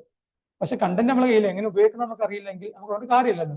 നമുക്ക് കണ്ടന്റ് ബിൽഡിങ്ങിന് വേണ്ടിയിട്ട് നമുക്ക് പഠിക്കാനാണ് NCERT എന്ന് പറയുന്ന നാഷണൽ ലെവലിലുള്ള ടെക്സ്റ്റ് ബുക്കാണ്. നിങ്ങൾ പല ആളുകളും ഒരുപക്ഷെ കണ്ടിട്ടുണ്ടായിരിക്കാം. പൊതുവെ CBSEയുടെ സ്കൂളുകളിലും നമുക്ക് കാണപ്പെടുന്നതാണ്. അതുപോലെ തന്നെ ഗവൺമെന്റ് ഓഫ് ഇന്ത്യയാണ് പബ്ലിഷ് ചെയ്യുന്നത്. സിമ്പിൾ ലാംഗ്വേജിൽ ആണ് ഈ ഒരു ടെക്സ്റ്റ് ബുക്ക് തയ്യാറാക്കിയിട്ടുണ്ടാവുക. നിങ്ങൾക്ക് ചെറിയ രീതിയിൽ ഇംഗ്ലീഷ് വായിക്കാൻ മനസ്സിലാവുന്ന ആണെങ്കിൽ പെട്ടെന്ന് കോംപ്രിഹെൻഡ് ചെയ്യാൻ പറ്റിയിട്ടുള്ള ലാംഗ്വേജ് ആയിരിക്കും. അപ്പൊ ഇങ്ങനെയുള്ള NCERTകളിൽ 6ാം ക്ലാസ് തൊട്ട് 12th വരെയുള്ള എല്ലാം നമ്മൾ പഠിക്കേണ്ടതല്ല, ചില ഏരിയകൾ നമ്മൾ പഠിക്കേണ്ടതുണ്ട്. ഏതൊക്കെയാണ് ആ ഏരിയ എന്നുള്ളത് നിങ്ങൾ ഇവിടെ വന്ന ശേഷം നിങ്ങൾ ഡീറ്റെയിൽ ആയിട്ട് നിങ്ങൾ മനസ്സിലാക്കുക. നിങ്ങൾക്ക് അതുമായി ബന്ധപ്പെട്ടുള്ള കുറച്ച് കാര്യങ്ങൾ ഭാവിയിൽ തരുന്നതായിരിക്കും. പിന്നെ 6th ക്ലാസ്സിൽ നിങ്ങൾ ഇന്ന ഏരിയയാണ് പഠിക്കാനുള്ളത്. എക്സാമ്പിൾ പറയുകയാണെങ്കിൽ 6th സ്റ്റാൻഡേർഡിൽ നിങ്ങൾ ഹിസ്റ്ററി പഠിക്കണം, അതുപോലെ തന്നെ മാത്സുമായി ബന്ധപ്പെട്ട കാര്യം പഠിക്കണം. ഇങ്ങനെ കുറച്ച് കാര്യങ്ങൾ മെൻഷൻ ചെയ്ത് തന്നിട്ടുണ്ട്. 7th ക്ലാസ്സിലേക്ക് വരികയാണെങ്കിൽ നിങ്ങൾ ഹിസ്റ്ററി പഠിക്കാനുണ്ടാവും, ഒരു പക്ഷേ ജോഗ്രഫി ഉണ്ടായിരിക്കാം. 8th വരികയാണെങ്കിൽ നിങ്ങൾ ഇന്നതായിരിക്കും പഠിക്കേണ്ടത്. അങ്ങനെ 12th വരെയുള്ള സ്റ്റാൻഡേർഡുകളിൽ നിങ്ങൾ എന്തെല്ലാം പഠിക്കണം എന്നുള്ള കാര്യങ്ങളായിരിക്കും പ്ലാൻ ചെയ്തിട്ടുണ്ടാവുക. അപ്പൊ അങ്ങനത്തെ ഒരു ലിസ്റ്റ് നിങ്ങൾക്ക് തരും. ആ പ്ലാൻ വെച്ചിട്ട് നിങ്ങൾ കൃത്യമായിട്ട് പഠിക്കുക എന്നുള്ളതാണ്. ഇതാണ് UPSCയുടെ സിവിൽ സർവീസ് പോലെയുള്ള പരീക്ഷകൾ. അതുപോലെ തന്നെ മറ്റു കോമ്പറ്റേറ്റീവ് പരീക്ഷകളുണ്ട്. SSCയുടെയും RRBയുടെയും ഇത്തരത്തിലുള്ള ഗവൺമെന്റ് പരീക്ഷകൾ പഠിക്കുമ്പോൾ അതിന്റെ GS പാർട്ട് അഥവാ ജനറൽ സ്റ്റഡീസിന്റെ പാർട്ട് ക്രാക്ക് ചെയ്യാൻ വേണ്ടിയിട്ട് നമ്മുടെ ഫൗണ്ടേഷൻ നമ്മൾ ബലപ്പെടുത്തേണ്ടതുണ്ട്. അപ്പൊ അതിനിങ്ങനെയുള്ള ഏരിയകൾ വായിക്കേണ്ടതുണ്ട്. ഇനി നിങ്ങൾ പല ആളുകളും സ്റ്റേറ്റ് സിലബസിൽ പഠിച്ചിട്ടുള്ള ആളുകളായിരിക്കും. അപ്പൊ നിങ്ങൾ വായിച്ചിട്ടല്ല നിങ്ങൾ കണ്ടിട്ടുള്ള പുസ്തകങ്ങൾ പലപ്പോഴും SCERTയുടെ ടെക്സ്റ്റ് ബുക്ക് ആയിരിക്കും. അഥവാ കേരളത്തിലെ ബോർഡുകൾ അടിച്ചിറക്കുന്ന പബ്ലിഷ് ചെയ്യുന്ന ടെക്സ്റ്റ് ബുക്കുകളാണ്. അപ്പോൾ ഒരു ടെക്സ്റ്റ് ബുക്ക് അത് NCERT ആണോ അഥവാ SCERT ആണോ എന്ന് തിരിച്ചറിയാൻ സിമ്പിൾ ആയിട്ട് ഒരു വഴിയുണ്ട്. ഇതൊരു ടെക്സ്റ്റ് ബുക്കാണ്. ഈ ടെക്സ്റ്റ് ബുക്ക് നമ്മൾ ഫസ്റ്റ് ഇങ്ങനെ തുറന്നു കഴിഞ്ഞാൽ ഇതിന്റെ ഏറ്റവും അടിഭാഗത്തായിട്ട് നിങ്ങൾക്ക് കാണാൻ പറ്റുന്നുണ്ടാവും നാഷണൽ കൗൺസിൽ എന്നൊക്കെ പറഞ്ഞിട്ടുള്ള കുറച്ച് ഡീറ്റെയിൽ ആയിട്ടുള്ള അഥവാ NCERT എന്ന് പറഞ്ഞിട്ട് സെയിം സംഭവം നിങ്ങളുടെ സ്റ്റേറ്റ് സിലബസുള്ള സ്കൂളിലാണ് നിങ്ങൾ പഠിക്കുന്നതെങ്കിൽ SCERT എന്ന് പറയുന്ന ഒരു മോഡലായിരിക്കും ഉണ്ടാവുക. അപ്പൊ ഈ SCERTയുടെ ടോപ്പിക്കുമായി ബന്ധപ്പെട്ട ക്വസ്റ്റ്യൻസ് ആണ് പൊതുവെ കേരള PSC ചോദിക്കാറുണ്ട്. നിങ്ങളൊരു PSC പരീക്ഷയ്ക്ക് പഠിക്കുകയാണെങ്കിൽ SCERT പഠിക്കണം. നിങ്ങളൊരു UPSC പോലെയുള്ള കേന്ദ്ര ഗവൺമെന്റ് സർവീസുകൾക്ക് പഠിക്കണമെങ്കിൽ NCERT പഠിക്കണം. ഇത് രണ്ടും കൂടെ എങ്ങനെ പഠിക്കുക? അല്ലെങ്കിൽ ഞങ്ങൾ 6ാം ക്ലാസ് തൊട്ട് +2 വരെ പഠിച്ച് ഇറങ്ങാറായിട്ട് ഇനി ബാക്കിയുള്ള കൂടെ ഒന്ന് തൊട്ട് തുടങ്ങണോ എന്നുള്ള ചിന്ത നമുക്ക് വരുന്നുണ്ടാകാം. അതും SCERT പഠിക്കണം, NCERT പഠിക്കണം. ഇതൊക്കെ നടക്കുന്ന കാര്യമാണോ എന്നുള്ളത് സിമ്പിളായിട്ട് പറഞ്ഞു കഴിഞ്ഞാൽ അതിനൊക്കെ ഒരുപാട് വഴികൾ നമ്മുടെ മുമ്പിൽ തന്നെ ഉണ്ട്. ആ വഴികൾ നിങ്ങൾ ഇവിടെ വന്ന ശേഷം ഇൻഷാ അല്ലാഹ് നിങ്ങളതൊക്കെ പ്രാക്ടീസിലാവും. പിന്നെ നിങ്ങൾ നെക്സ്റ്റ് ശ്രദ്ധിക്കാനുള്ളത് NCERT ആയാലും SCERT ആയാലും പഠിക്കാനുള്ള ഏരിയകളെല്ലാം ഏകദേശം സെയിം തന്നെ ആയിരിക്കും. ജോഗ്രഫി നിങ്ങൾ NCERTയിലും SCERTയിലും പഠിച്ചു കഴിഞ്ഞാൽ അവിടെ നിങ്ങൾക്ക് ജോഗ്രഫിയിലെ മൗണ്ടൻസ് എന്തൊക്കെയാണ്, നദികൾ എന്തൊക്കെയാണ്, അതുപോലെ തന്നെ വേരിയസ് ഓഷ്യൻസ് ഏതൊക്കെയാണ്, കോണ്ടിനെന്റ്സ് എന്തൊക്കെയാണ്, സീസൺസ് എന്തൊക്കെയാണ്, ഇതൊക്കെ തന്നെ നിങ്ങൾക്ക് NCERTയിലും SCERTയിലൊക്കെ പഠിക്കാണ്ടാവുക. അപ്പൊ നമുക്ക് പഠിക്കാനുള്ള ഏരിയ നമ്മൾ ഏത് കോമ്പറ്റേറ്റീവ് പരീക്ഷയിലേക്ക് പോയാലും NCERT ആയാലും SCERT ആയാലും അന്ന് പഠിക്കാനുള്ള ഏരിയ സെയിം തന്നെ ആയിരിക്കും എന്നാണ് ചുരുക്കം. അപ്പൊ ഇങ്ങനെ പഠിച്ചു കഴിഞ്ഞാൽ നമുക്ക് നല്ല ഒരു ഫൗണ്ടേഷൻ ലെവലുള്ള നോളജ് ഉണ്ടാക്കാൻ പറ്റും. നിങ്ങൾ ഉദാഹരണമായിട്ട് നിങ്ങൾ NCERTയുടെ ഒരു ഏരിയ നിങ്ങൾ പഠിക്കുന്നെങ്കിൽ ആ ഏരിയയുമായി ബന്ധപ്പെട്ടിട്ടുള്ള ഒരു ക്വസ്റ്റ്യൻ വന്നു കഴിഞ്ഞാൽ നിങ്ങൾക്ക് ഈ ഫൗണ്ടേഷൻ ലെവലുള്ള നോളജ് നന്നായിട്ടുണ്ടെങ്കിൽ, ഉദാഹരണമായിട്ട് നിങ്ങൾക്ക് ഒരു ക്വസ്റ്റ്യൻ വന്നു, 4 ഓപ്ഷൻ തന്നിട്ടുണ്ട്. ഇന്ത്യയിലുള്ള വിവിധ തരത്തിലുള്ള മിലിറ്ററി അവാർഡുകളും അല്ലെങ്കിൽ സിവിലിയൻ അവാർഡും തന്നിട്ടുണ്ട്. എന്നിട്ട് ഇതിൽ നിന്നും സിവിലിയൻ അവാർഡ് ഏതാണ് എന്ന് ചൂസ് ചെയ്യാൻ നമ്മൾ പറയാണ്. എന്നിട്ട് 4 ഓപ്ഷൻസ് തന്നിട്ടുണ്ടെന്ന് കരുതാം. അങ്ങനെ 4 ഓപ്ഷൻസ് തന്നിട്ടുണ്ടെങ്കിൽ ഈ 4 ഓപ്ഷൻസും എന്തൊക്കെയാണ് എന്നല്ല നമ്മൾ പൊതുവെ ടെക്സ്റ്റ് ബുക്കുകളിൽ പഠിക്കാറുണ്ടാവും ചെറിയ രീതിയിൽ. അപ്പൊ ഇങ്ങനെയുള്ള കാര്യങ്ങളൊക്കെ എന്ത് ചെയ്യും, ഇത് ഓരോന്നും എന്താണ് എങ്ങനെയാണ് നമുക്ക് കൃത്യമായിട്ട് പഠിക്കാൻ പറ്റും. അതുപോലെ തന്നെ നേരത്തെ ഒരു ഏരിയ നിങ്ങളോട് ഡിസ്കസ് ചെയ്യാൻ വിട്ടുപോയിട്ടുണ്ടായിരുന്നു. നമ്മൾ പ്രീവിയസ് ഇയർ ക്വസ്റ്റ്യൻ പേപ്പേഴ്സ് നോക്കുന്ന സന്ദർഭത്തിൽ ക്വസ്റ്റ്യൻസ് കാണുമ്പോൾ ഞാൻ നേരത്തെ പറഞ്ഞിട്ടുള്ള ക്വസ്റ്റ്യൻ തന്നെ എടുക്കാം. അപ്പൊ ആ ഒരു ക്വസ്റ്റ്യൻസിനകത്ത് 3 ക്വസ്റ്റ്യൻ ഇന്ത്യയുടെ മിലിറ്ററി അവാർഡിനെ കുറിച്ചിട്ടും 3 കാര്യങ്ങൾ മിലിറ്ററി അവാർഡിനെ കുറിച്ചിട്ടും ഒരു കാര്യം സിവിലിയൻ അവാർഡിനെ കുറിച്ചിട്ടാണ്. എന്നിട്ട് നമ്മോട് ചോദിക്കുന്നത് ഏതാണ് ഇതിൽ നിന്നുള്ള സിവിലിയൻ അവാർഡ് എന്ന് ചോദിക്കാൻ. നിങ്ങൾ ഭാരത് രത്ന, ഭാരത് വിഭൂഷൺ, കീർത്തിചക്ര ഇങ്ങനെയുള്ള കുറെ കാര്യങ്ങൾ കേട്ടിട്ടുണ്ടാവും. ഇതൊക്കെ എന്താണ് എന്നുള്ളത്, പത്മശ്രീ എന്തൊക്കെയാണെന്നുള്ളത്. അപ്പൊ ഇത്തരത്തിലുള്ള അവാർഡുകളെ കുറിച്ച് ചോദിക്കുമ്പോൾ ഇതിൽ നിന്നും നമുക്ക് ഏതാണ് സിവിലിയൻ, ഏതാണ് മിലിറ്ററി അവാർഡ് എന്ന് തിരിച്ചറിയാൻ പറ്റും. ഇപ്പൊ കീർത്തിചക്ര പോലുള്ള അവാർഡുകൾ മിലിറ്ററി അവാർഡാണ്, ബാക്കിയുള്ളതെല്ലാം സിവിലിയൻ അവാർഡാണ്. തിരിച്ചറിവ് വരണം. അത് വരണമെങ്കിൽ എന്ത് വേണം, നമ്മൾ അതുമായി ബന്ധപ്പെട്ടുള്ള ഏരിയ വായിക്കണം. കറണ്ട് അഫയേഴ്സിന്റെ ഏരിയ വായിക്കേണ്ടി വരാം, പ്രീവിയസ് ഇയർ ക്വസ്റ്റ്യൻ പേപ്പേഴ്സ് വായിക്കേണ്ടി വരാം. ഇങ്ങനെ നമ്മൾ വായിക്കുമ്പോൾ നമ്മൾ അവിടെ ചെയ്യാനുള്ളത് 4 കാര്യങ്ങൾ നമ്മുടെ മുമ്പിൽ ഓപ്ഷൻ വന്നതിൽ നിന്നും 1 മാത്രമാണ് ശരി, ബാക്കിയുള്ള 3 ശരിയല്ല. അത് എന്തുകൊണ്ടാണ് ശരിയാവാതിരുന്നത് നമ്മൾ മനസ്സിലാക്കണം. ഈ 4 ഏരിയകളും ഇപ്പോൾ നേരത്തെ പറഞ്ഞ എക്സാമ്പിളിലേക്ക് വരാന്നുണ്ടെങ്കിൽ കീർത്തിചക്രാണ് എക്സാമ്പിൾ എങ്കിൽ പത്മവിഭൂഷൺ എന്താണ്, പത്മശ്രീ എന്ന് പറഞ്ഞാൽ എന്താണ്, ഭൂഷൺ എന്ന് പറഞ്ഞാൽ എന്താണ്, ഇങ്ങനെയുള്ള കുറച്ച് കാര്യങ്ങൾ കൃത്യമായിട്ട് മനസ്സിലാക്കും. ഒരു എക്സാമ്പിൾ പറഞ്ഞതാണ്. ഇങ്ങനെ മനസ്സിലാക്കുന്നത് വഴി ഒരു ക്വസ്റ്റ്യൻ നമ്മൾ പ്രാക്ടീസ് ചെയ്യുന്നതോട് കൂടി തന്നെ നമുക്ക് 4 കാര്യം കിട്ടും. ഒരു വെടിക്ക് 4 പക്ഷി നമുക്ക് കിട്ടും. റെഡി ആവുന്നുണ്ടല്ലോ? നമുക്ക് അറിയാത്തത് നമുക്കൊന്ന് ഗൂഗിളിലും മറ്റൊക്കെ സെർച്ച് ചെയ്യാനുള്ള ഒരുപാട് ഓപ്ഷൻസ് ഉണ്ട്. റെഡി ആവുന്നുണ്ടെന്ന് കരുതുന്നു. ഓക്കെ, നെക്സ്റ്റ് നമ്മൾ ഒന്നുകൂടെ NCERT പോലെയുള്ള കാര്യങ്ങൾ നമ്മൾ പഠിച്ച ശേഷം നമ്മൾ കുറച്ചും കൂടെ അഡ്വാൻസ് ചെയ്തിട്ടുള്ള ഏരിയയിലേക്ക് നമുക്ക് പോകേണ്ടതുണ്ട്. അതിന് വേണ്ടിയിട്ടാണ് നമ്മൾ സ്റ്റാൻഡേർഡ് ടെക്സ്റ്റ് ബുക്ക് നമ്മൾ വായിക്കേണ്ടത്. സ്റ്റാൻഡേർഡ് ടെക്സ്റ്റ് ബുക്കിലേക്ക് നമ്മൾ വരികയാണെങ്കിൽ നിങ്ങൾ മുകളിൽ GC ലിയോങ് ഒക്കെ കാണുന്നുണ്ടാവും. ജോഗ്രഫി പഠിക്കുകയാണെങ്കിൽ 12th ലെവലിലുള്ള ജോഗ്രഫി വായിച്ച ശേഷം നമുക്ക് വായിക്കാൻ പറ്റിയ മറ്റൊരു നല്ല ടെക്സ്റ്റ് ബുക്കാണ് GC ലിയോങ്, ഗോച്ചൻ ലിയോങ് എന്നൊക്കെ പറയും. UPSC പോലുള്ള ഗവൺമെന്റ് പരീക്ഷയ്ക്ക് പ്രിപ്പയർ ചെയ്യുന്ന ആളുകൾക്കാണ് ഏറ്റവും ഉപകാരം. അതുപോലെ തന്നെ ഇനി നിങ്ങൾ മോഡേൺ ഇന്ത്യയാണ് നിങ്ങൾ പഠിക്കുന്നതെങ്കിൽ നിങ്ങൾ സ്പെക്ട്രം പബ്ലിക്കേഷൻസിന്റെ രാജീവ് അഹിർ എന്ന് പറയുന്ന ഒരു IPS ഓഫീസർ എഴുതിയിട്ടുള്ള ബുക്ക് ഉണ്ട്, സ്പെക്ട്രം പബ്ലിക്കേഷൻസ്. അത് നിങ്ങൾ വായിക്കാവുന്നതാണ്. ഹിസ്റ്ററിയിലാണെങ്കിൽ നിങ്ങൾക്ക് മറ്റു ചില പുസ്തകങ്ങൾ വായിക്കാവുന്നതാണ്. എക്കണോമിയിലാണ് അതുമായി ബന്ധപ്പെട്ട ക്വസ്റ്റ്യൻസ് നിങ്ങൾ ടെക്സ്റ്റ് ബുക്ക് നിങ്ങൾക്ക് വായിക്കാവുന്നതാണ്. അതുപോലെ തന്നെ ഇന്ത്യൻ പൊളിറ്റി ആൻഡ് കോൺസ്റ്റിറ്റ്യൂഷൻ നിങ്ങൾ പഠിക്കുകയാണെങ്കിൽ നിങ്ങൾക്ക് അത് ലക്ഷ്മികാന്തിന്റെ ടെക്സ്റ്റ് ബുക്ക് പഠിക്കാവുന്നതാണ്. ഇങ്ങനെ ഓരോ സബ്ജക്റ്റിനെയും നമുക്ക് കുറച്ച് ഡീറ്റെയിൽഡ് ആയിട്ടുള്ള വേർഷൻസ്, കുറച്ചും കൂടെ ഇലോബറേറ്റീവ് ആയിട്ടുള്ള കാര്യങ്ങൾ വരുന്ന രീതിയിലുള്ള സ്റ്റാൻഡേർഡ് ടെക്സ്റ്റ് ബുക്കുകളുണ്ട്. ഇത് നമുക്ക് റെഫറൻസിന് വേണ്ടിയിട്ടുള്ളതാണ്. ഇപ്പോൾ നിങ്ങൾ ഒരു ഫൗണ്ടേഷൻ ലെവൽ നോളജുള്ള ഒരാളായതുകൊണ്ട് തന്നെ ഇപ്പോൾ ഇത്തരം ബുക്കുകളെ കുറിച്ചിട്ട് അതിലേക്ക് പഠിക്കുന്നതിനെ കുറിച്ചിട്ട് പോകേണ്ടതില്ല. പക്ഷെ നമ്മുടെ ഡെസ്റ്റിനി നമ്മൾ പോകേണ്ട കന്യാകുമാരി ടു കശ്മീർ യാത്രയിൽ നമുക്ക് ഈ ഒരു ഏരിയയിലൂടെ നമുക്ക് പോകുവാനുണ്ട് എന്നുള്ള കാര്യം ഇന്ന ഭാഗങ്ങളോട് ഞാൻ പാസ് ചെയ്തു പോകും എന്നുള്ള ഒരു വ്യക്തമായ ധാരണ നമുക്ക് വേണം. അതിന് വേണ്ടിയിട്ട് അത്രയും കാര്യങ്ങൾ പറയുന്നത്.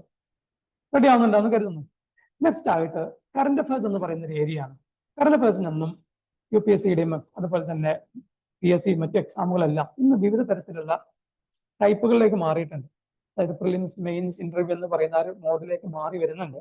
അത്രയും ആളുകളാണ് ഇത്തരത്തിൽ ഗവൺമെന്റ് പരീക്ഷകൾക്ക് വേണ്ടിയിട്ട് അപ്ലൈ ചെയ്യുന്നത്. അപ്പൊ ഇങ്ങനെ നമ്മൾ മാറി വരുന്ന സന്ദർഭത്തിൽ പ്രിലിംസ് പോയിന്റ് ഓഫ് വ്യൂവിൽ എന്ത് പഠിക്കണം, മെയിൻസ് പോയിന്റ് ഓഫ് വ്യൂവിൽ കറണ്ട് അഫയേഴ്സ് എന്ത് പഠിക്കണം, ഇങ്ങനെയുള്ള കുറച്ച് കാര്യങ്ങൾ, അല്ലെങ്കിൽ ഇന്റർവ്യൂയിലേക്ക് നമ്മൾ പഠിച്ചിട്ടുള്ള കാര്യങ്ങൾ എങ്ങനെയാണ് ഉപയോഗിക്കേണ്ടത്, അതുപോലെ തന്നെ കറണ്ട് ആയിട്ടുള്ള കുറെ കാര്യങ്ങൾ. നമ്മൾ ഇന്നൊരു പത്രം വായിക്കുന്നതിന് അതിന്റെ കണ്ടിന്യൂഷൻ ആയിരിക്കും ചിലപ്പോൾ നാളെ വരിക, അതിന്റെ കണ്ടിന്യൂഷൻ ആയിരിക്കും കുറച്ച് ദിവസം കഴിഞ്ഞിട്ട് വരാം. ഇങ്ങനെ ആ ഒരു സൈക്കിൾ ഇങ്ങനെ പോകുന്നുണ്ട്. ഒരു ന്യൂസിനെ കുറിച്ച് നമ്മൾ കൃത്യമായി പത്രം വായിക്കുന്ന ഒരാൾക്ക് ഒരു ഏരിയ കണ്ടു കഴിഞ്ഞാൽ അതിനെക്കുറിച്ച് കൃത്യമായിട്ട് മനസ്സിലാക്കാൻ പറ്റുന്നതാണ്. അപ്പോൾ ഇത്തരത്തിലുള്ള കറണ്ട് അഫയേഴ്സിന് എങ്ങനെയാണ് വായിക്കേണ്ടത്, പ്രിപ്പയർ ചെയ്യേണ്ടതുമായി ബന്ധപ്പെട്ട ഡീറ്റെയിൽ ആയിട്ടുള്ള ഒരു സെഷൻ നിങ്ങൾക്ക് ഭാവിയിൽ വരുന്നുണ്ട്. അപ്പൊ അതിലൂടെ നിങ്ങൾ കൃത്യമായിട്ട് മനസ്സിലാക്കാൻ പറ്റും. അതുപോലെ തന്നെ പത്രത്തിന്റെ കൂടെ തന്നെ നമുക്ക് ഓൺലൈനായിട്ട് കുറെ സപ്ലിമെന്റുകൾ ഉണ്ട്. ഇപ്പോ കുറെ മാഗസിൻസ് ഉണ്ട്, വിഷൻ, ദൃഷ്ടിക പോലെയുള്ള കുറെ മന്ത്ലി മാഗസിൻസ്. അതുപോലെ PSCക്കും SSCക്കും ഇത്തരത്തിലുള്ള കുറെ മാഗസിൻസ് ഉണ്ട്. അതുപോലെ തന്നെ വെബ്സൈറ്റിലേക്ക് നമ്മൾ പോവുകയാണെങ്കിൽ PIBയുടെ അതുപോലെ തന്നെ മറ്റു ഗവൺമെന്റ് ഓഫ് ഇന്ത്യയുടെയും കേരള ഗവൺമെന്റിന്റെയൊക്കെ വിവിധ തരത്തിലുള്ള വെബ്സൈറ്റുകളുണ്ട്. അത്തരത്തിലുള്ള വെബ്സൈറ്റുകളിൽ നിന്ന് നിങ്ങൾക്ക് പഠിക്കേണ്ട ഏരിയകൾ എന്തൊക്കെയാണ് എന്നുള്ള കാര്യങ്ങൾ നമുക്ക് കൃത്യമായിട്ട് മനസ്സിലാക്കാൻ പറ്റും. ആദ്യഘട്ടത്തിൽ ഞാൻ നിങ്ങൾ ഈ വെബ്സൈറ്റിലേക്ക് മറ്റും പോകുന്ന കുറച്ചിട്ടൊന്നും പോകണ്ട, ഇന്ന ഡെസ്റ്റിനേഷനിലേക്ക് നിങ്ങൾക്ക് പോകാനുണ്ട് എന്നുള്ള ഒരു അവയർനെസ് ഇപ്പോൾ ക്രിയേറ്റ് ചെയ്യുക എന്നുള്ള ബാക്കി ഡീറ്റെയിൽ ആയിട്ടുള്ള കാര്യങ്ങൾ ഇൻഷാ അല്ലാഹ് ഭാവിയിൽ കിട്ടുന്നതായിരിക്കും. നെക്സ്റ്റ്, ഇത്തരത്തിലുള്ള ഒരു ഗവൺമെന്റ് എക്സാമിനേഷൻ നമ്മൾ പ്രിപ്പയർ ചെയ്യാൻ നമ്മൾ നേരത്തെ പറഞ്ഞു പല കാര്യങ്ങളും ചെയ്യേണ്ടതുണ്ട് നമ്മൾ പറഞ്ഞിരുന്നു അല്ലേ. ഒന്ന് വാട്ട് ടു ലേൺ എന്നുള്ളതിനെ കുറിച്ച് നമ്മൾ പറഞ്ഞു. എന്ത് പഠിക്കണം, കോർ ടോപ്പിക്കിനെ ഫോക്കസ് ചെയ്തുകൊണ്ട് പഠിക്കണം. സെക്കൻഡ് ആയിട്ട് ഹൗ ടു ലേൺ, എങ്ങനെ പഠിക്കണം എന്നുള്ളതിനെ കുറിച്ചിട്ട് നമ്മൾ ചെറിയ ഒരു രീതിയിൽ, വിപുലമായിട്ടൊന്നും അല്ലെങ്കിൽ ചെറിയ രീതിയിൽ ഒരു ധാരണ നിങ്ങൾക്ക് തന്നിട്ടുണ്ട്.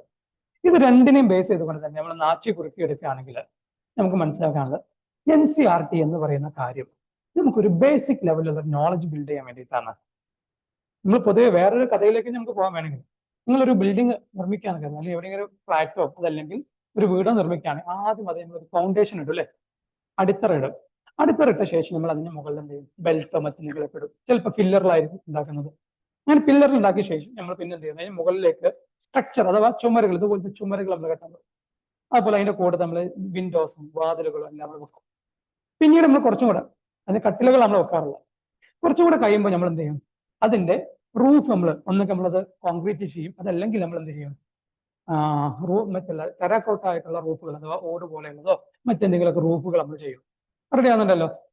ഇങ്ങനെ നമ്മൾ ഒരു പ്ലാനിങ്ങിലൂടെ പോകാം. അതെല്ലാം ഇതിന് ശേഷം നമ്മൾ എന്ത് ചെയ്യും, ആ ഒരു ഏരിയ നമ്മൾ ചുമര് ജസ്റ്റ് ഒന്ന് ചുവന്ന കല്ലുകൊണ്ടോ അല്ലെങ്കിൽ മറ്റെന്തെങ്കിലും കല്ലുകൊണ്ടോ അല്ലെങ്കിൽ ഇഷ്ടിക കൊണ്ടോ ഇന്റർലോക്ക് കൊണ്ടോ നമ്മൾ എന്തെങ്കിലും പടുത്ത് ബിൽഡ് ചെയ്തിട്ടുണ്ടാവുള്ളൂ. അതിനെ നമുക്കൊന്ന് പ്ലാസ്റ്റർ ചെയ്യണം അല്ലെ. നമ്മൾ വേണമെങ്കിൽ നിങ്ങൾ പ്ലാൻ ചെയ്യും എങ്ങനെ പ്ലാസ്റ്റർ ചെയ്യണമെന്നല്ല, സിമെന്റ് വെച്ച് പ്ലാസ്റ്റർ ചെയ്യണോ അതുപോലെ അല്ലെങ്കിൽ ജിപ്സം വെച്ച് പ്ലാസ്റ്റർ ചെയ്യണം, പ്ലാൻ ചെയ്യും. അതിനുശേഷം നമ്മൾ എന്ത് ചെയ്യും, പെയിന്റിങ് ചെയ്യും. അതിനിടയിലായിട്ട് വയറിങ്, പ്ലംബിങ്, മറ്റുള്ള ആക്ടിവിറ്റീസ് ഒക്കെ ചെയ്ത് പിന്നെ നമ്മൾ ഫിനിഷിംഗ് ആക്ടിവിറ്റിയിലേക്ക് വരും. ലൈറ്റുകൾ, നല്ല മനോഹരമായിട്ടുള്ള ഡെക്കറേറ്റീവ് ആയിട്ടുള്ള ലൈറ്റുകൾ, കുറെ നല്ല ഫ്ലവറുകൾ, കുറെ ചെടികൾ, ഇങ്ങനെ കുറെ കാര്യങ്ങൾ നമ്മൾ വെച്ച് ഒന്നും കൂടെ അട്രാക്റ്റീവ് ആക്കും. ഇങ്ങനെ വരുമ്പോൾ ആ വീട് കാണാൻ ഭംഗിയുണ്ടാകും. അപ്പൊ ഇതുപോലെ നമ്മൾ നേരത്തെ പറഞ്ഞിട്ടുള്ള ആ കഥയിൽ നിന്ന് നമ്മൾ വരികയാണെങ്കിൽ, ഇത്തരത്തിലുള്ള ഒരു പരീക്ഷയ്ക്ക് നമ്മൾ പഠിക്കുകയാണെങ്കിൽ, ഇത്തരത്തിലുള്ള ഒരു പരീക്ഷകളിലൂടെ നമുക്ക് വിവിധ ഗവൺമെന്റ് സർവീസുകൾക്കുള്ള പ്രിപ്പറേഷനിലൂടെ അതിനുള്ള ഫൗണ്ടേഷൻ, വീടിന് അടിത്തറ കിട്ടുന്നത് പോലെ സംഭവമാണ് NCERT വായിക്കുക. അതിന് ബേസ് ചെയ്തിട്ടുള്ള ഫൗണ്ടേഷൻ ലെവൽ നോളജ് ഉണ്ടാക്കുക എന്നുള്ളത്. NCERT വായിച്ചാൽ തന്നെ SCERT വായിക്കുന്നതിന് സമാണെന്ന് അർത്ഥം. ഓക്കെ ആണല്ലോ. രണ്ടാമത്തെ നമ്മൾ സിലബസിലൂടെ പോകണം. ഇത് നമുക്ക് NCERT നമ്മൾ വായിച്ച ശേഷം, NCERT നമ്മൾ കുറേ ആവശ്യങ്ങളുണ്ടാവും. ഞാൻ NCERT നമ്മൾ ഉദ്ദേശം മാത്രമല്ല, 6ാം ക്ലാസ് പഠിക്കുന്ന ഒരു വിദ്യാർത്ഥിയെ സംബന്ധിച്ചിട്ടുള്ളതാണ്.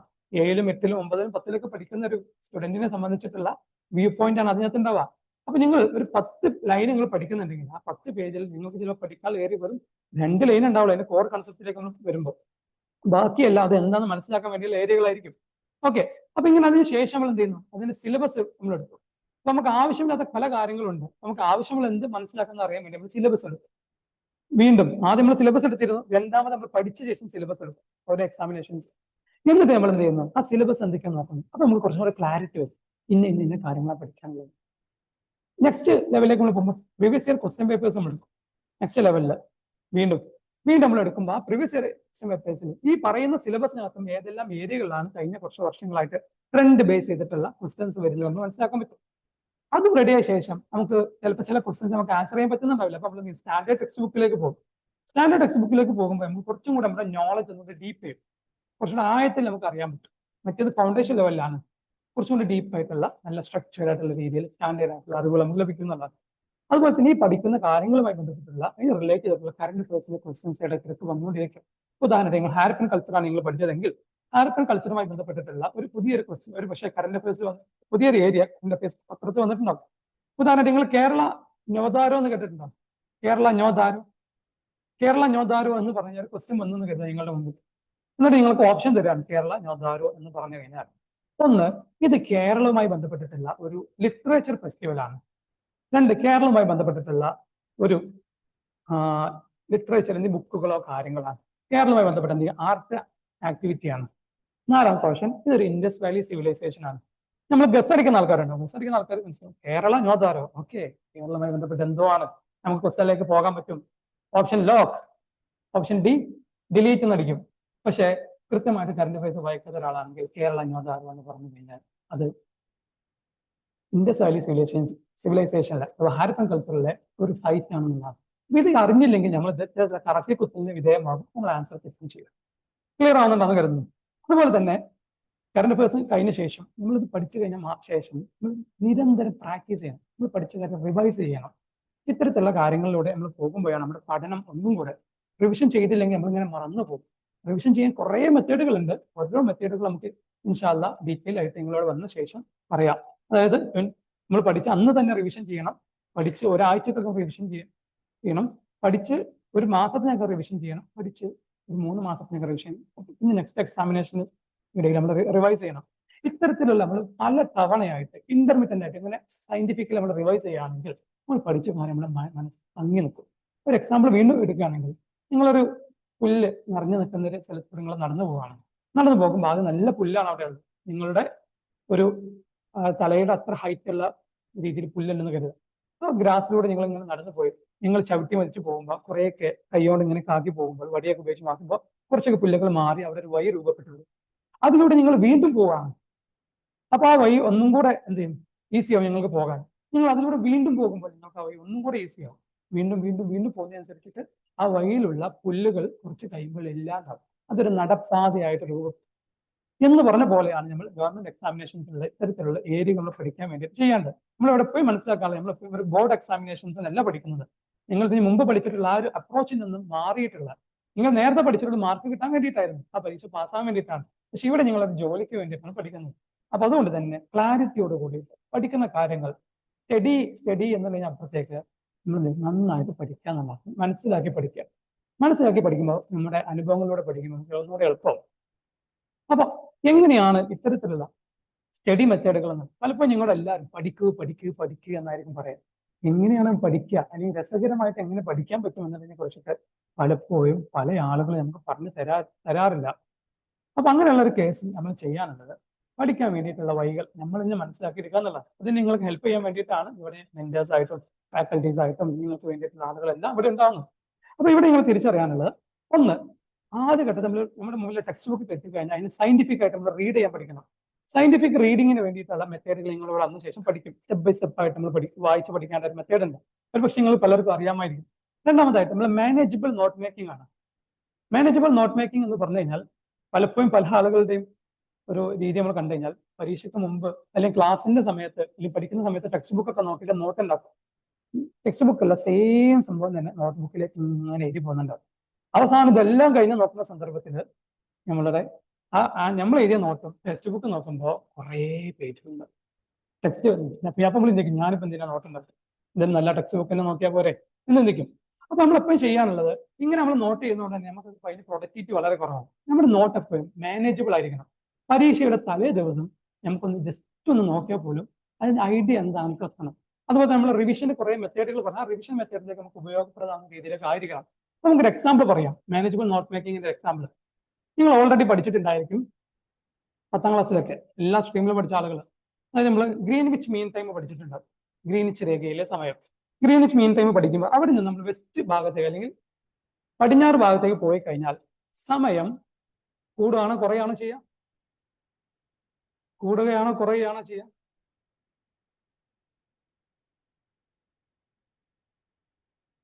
അറിയുന്നവരാരുമില്ലേ? എന്റെ മാനം കളയരുത് കേട്ടോ.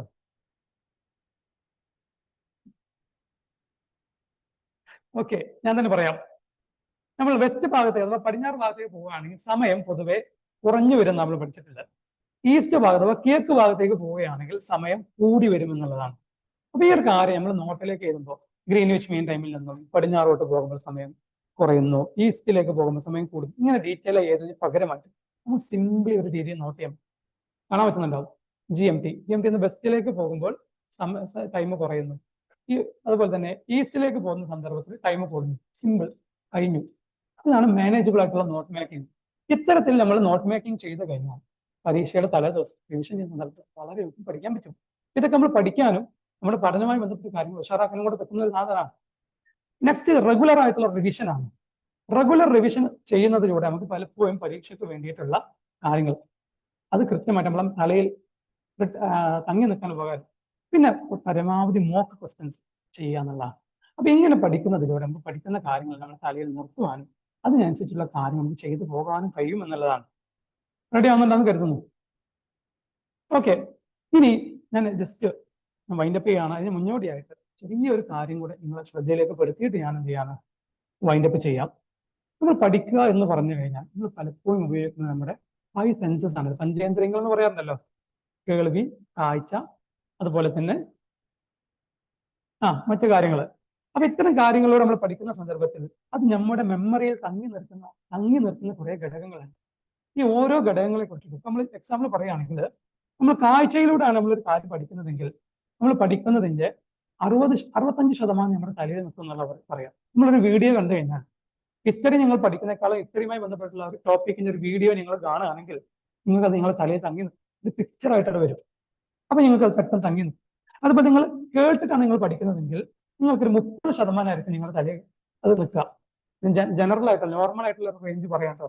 ഇനി നിങ്ങൾ എന്ത് ചെയ്യണം, ടച്ച് ചെയ്തിട്ടാണ് പഠിക്കുന്നതെങ്കിൽ ചില കാര്യങ്ങൾ തൊട്ട് നോക്കുമല്ലോ, തൊട്ട് നോക്കി നമ്മൾ പഠിക്കുന്നെങ്കിൽ ഒരു 10% നോർമലി നമ്മുടെ തലയിൽ നിൽക്കും.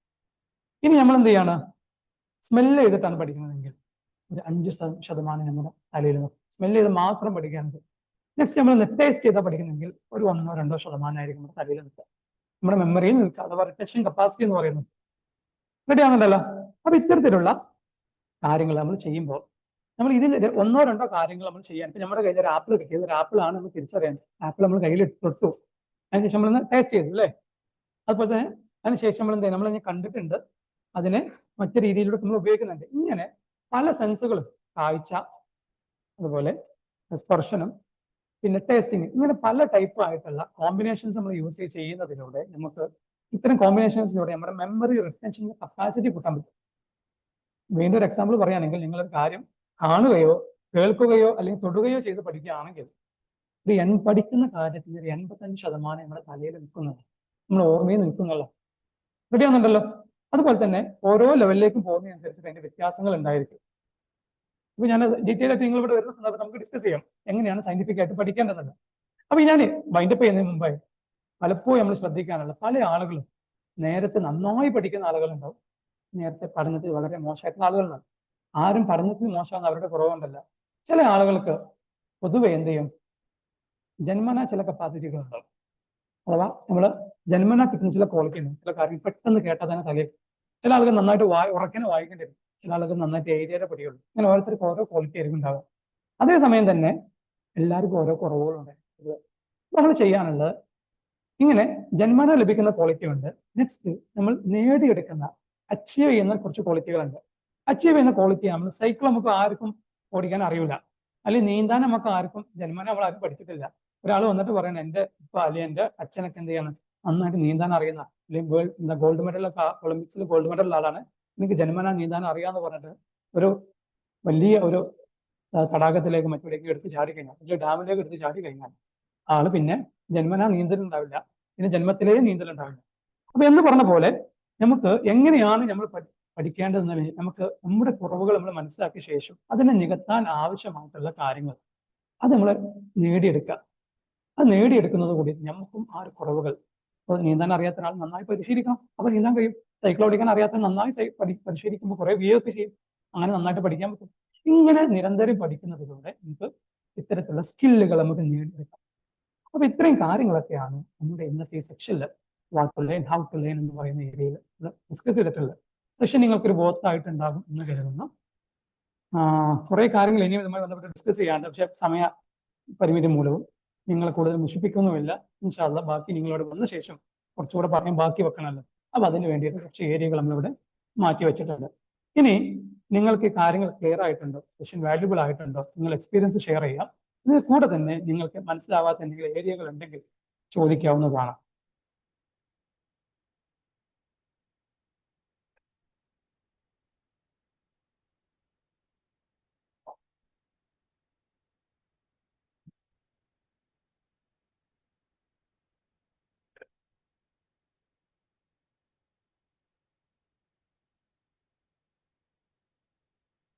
ഓക്കെ, ആർക്കും ഡൗട്ടുകളൊന്നും ഇല്ല തോന്നുന്നുണ്ട്. ശരി, നമ്മൾ വൈൻഡപ്പ് ചെയ്യാണ്. അങ്ങനെയെങ്കിൽ നമ്മുടെ നെക്സ്റ്റ് സെക്ഷൻ ഇനി വരുന്നത് കറന്റ് അഫയേഴ്സുമായി ബന്ധപ്പെട്ടുള്ളതാണ്. How to mastering current affairs എന്നുള്ള ഏരിയ ആണ്. കറന്റ് അഫയേഴ്സുമായി ബന്ധപ്പെട്ട് കുറേ വർഷങ്ങളായിട്ട് ക്ലാസ് എടുത്തുകൊണ്ടിരിക്കുന്ന ഒരു നല്ലൊരു ഫാക്കൽറ്റി ആയിരുന്നു നിങ്ങൾക്കുണ്ടാവുക. പരമാവധി ആ സെക്ഷനിൽ നിങ്ങൾ പങ്കെടുക്കുക. നിങ്ങളുടെ കറന്റ് അഫയേഴ്സിനെ എങ്ങനെ മാസ്റ്റർ ചെയ്യാം എന്നുള്ള ആ ഒരു സ്കില്ല് നിങ്ങൾ അതിലൂടെ അതിന്റെ basic മനസ്സിലാക്കിയെടുക്കുക.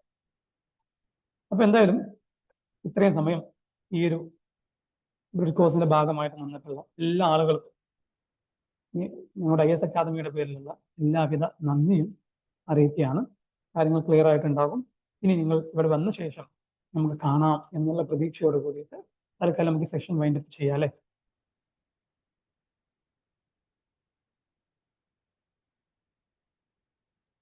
Can we wind up? Okay, thank you.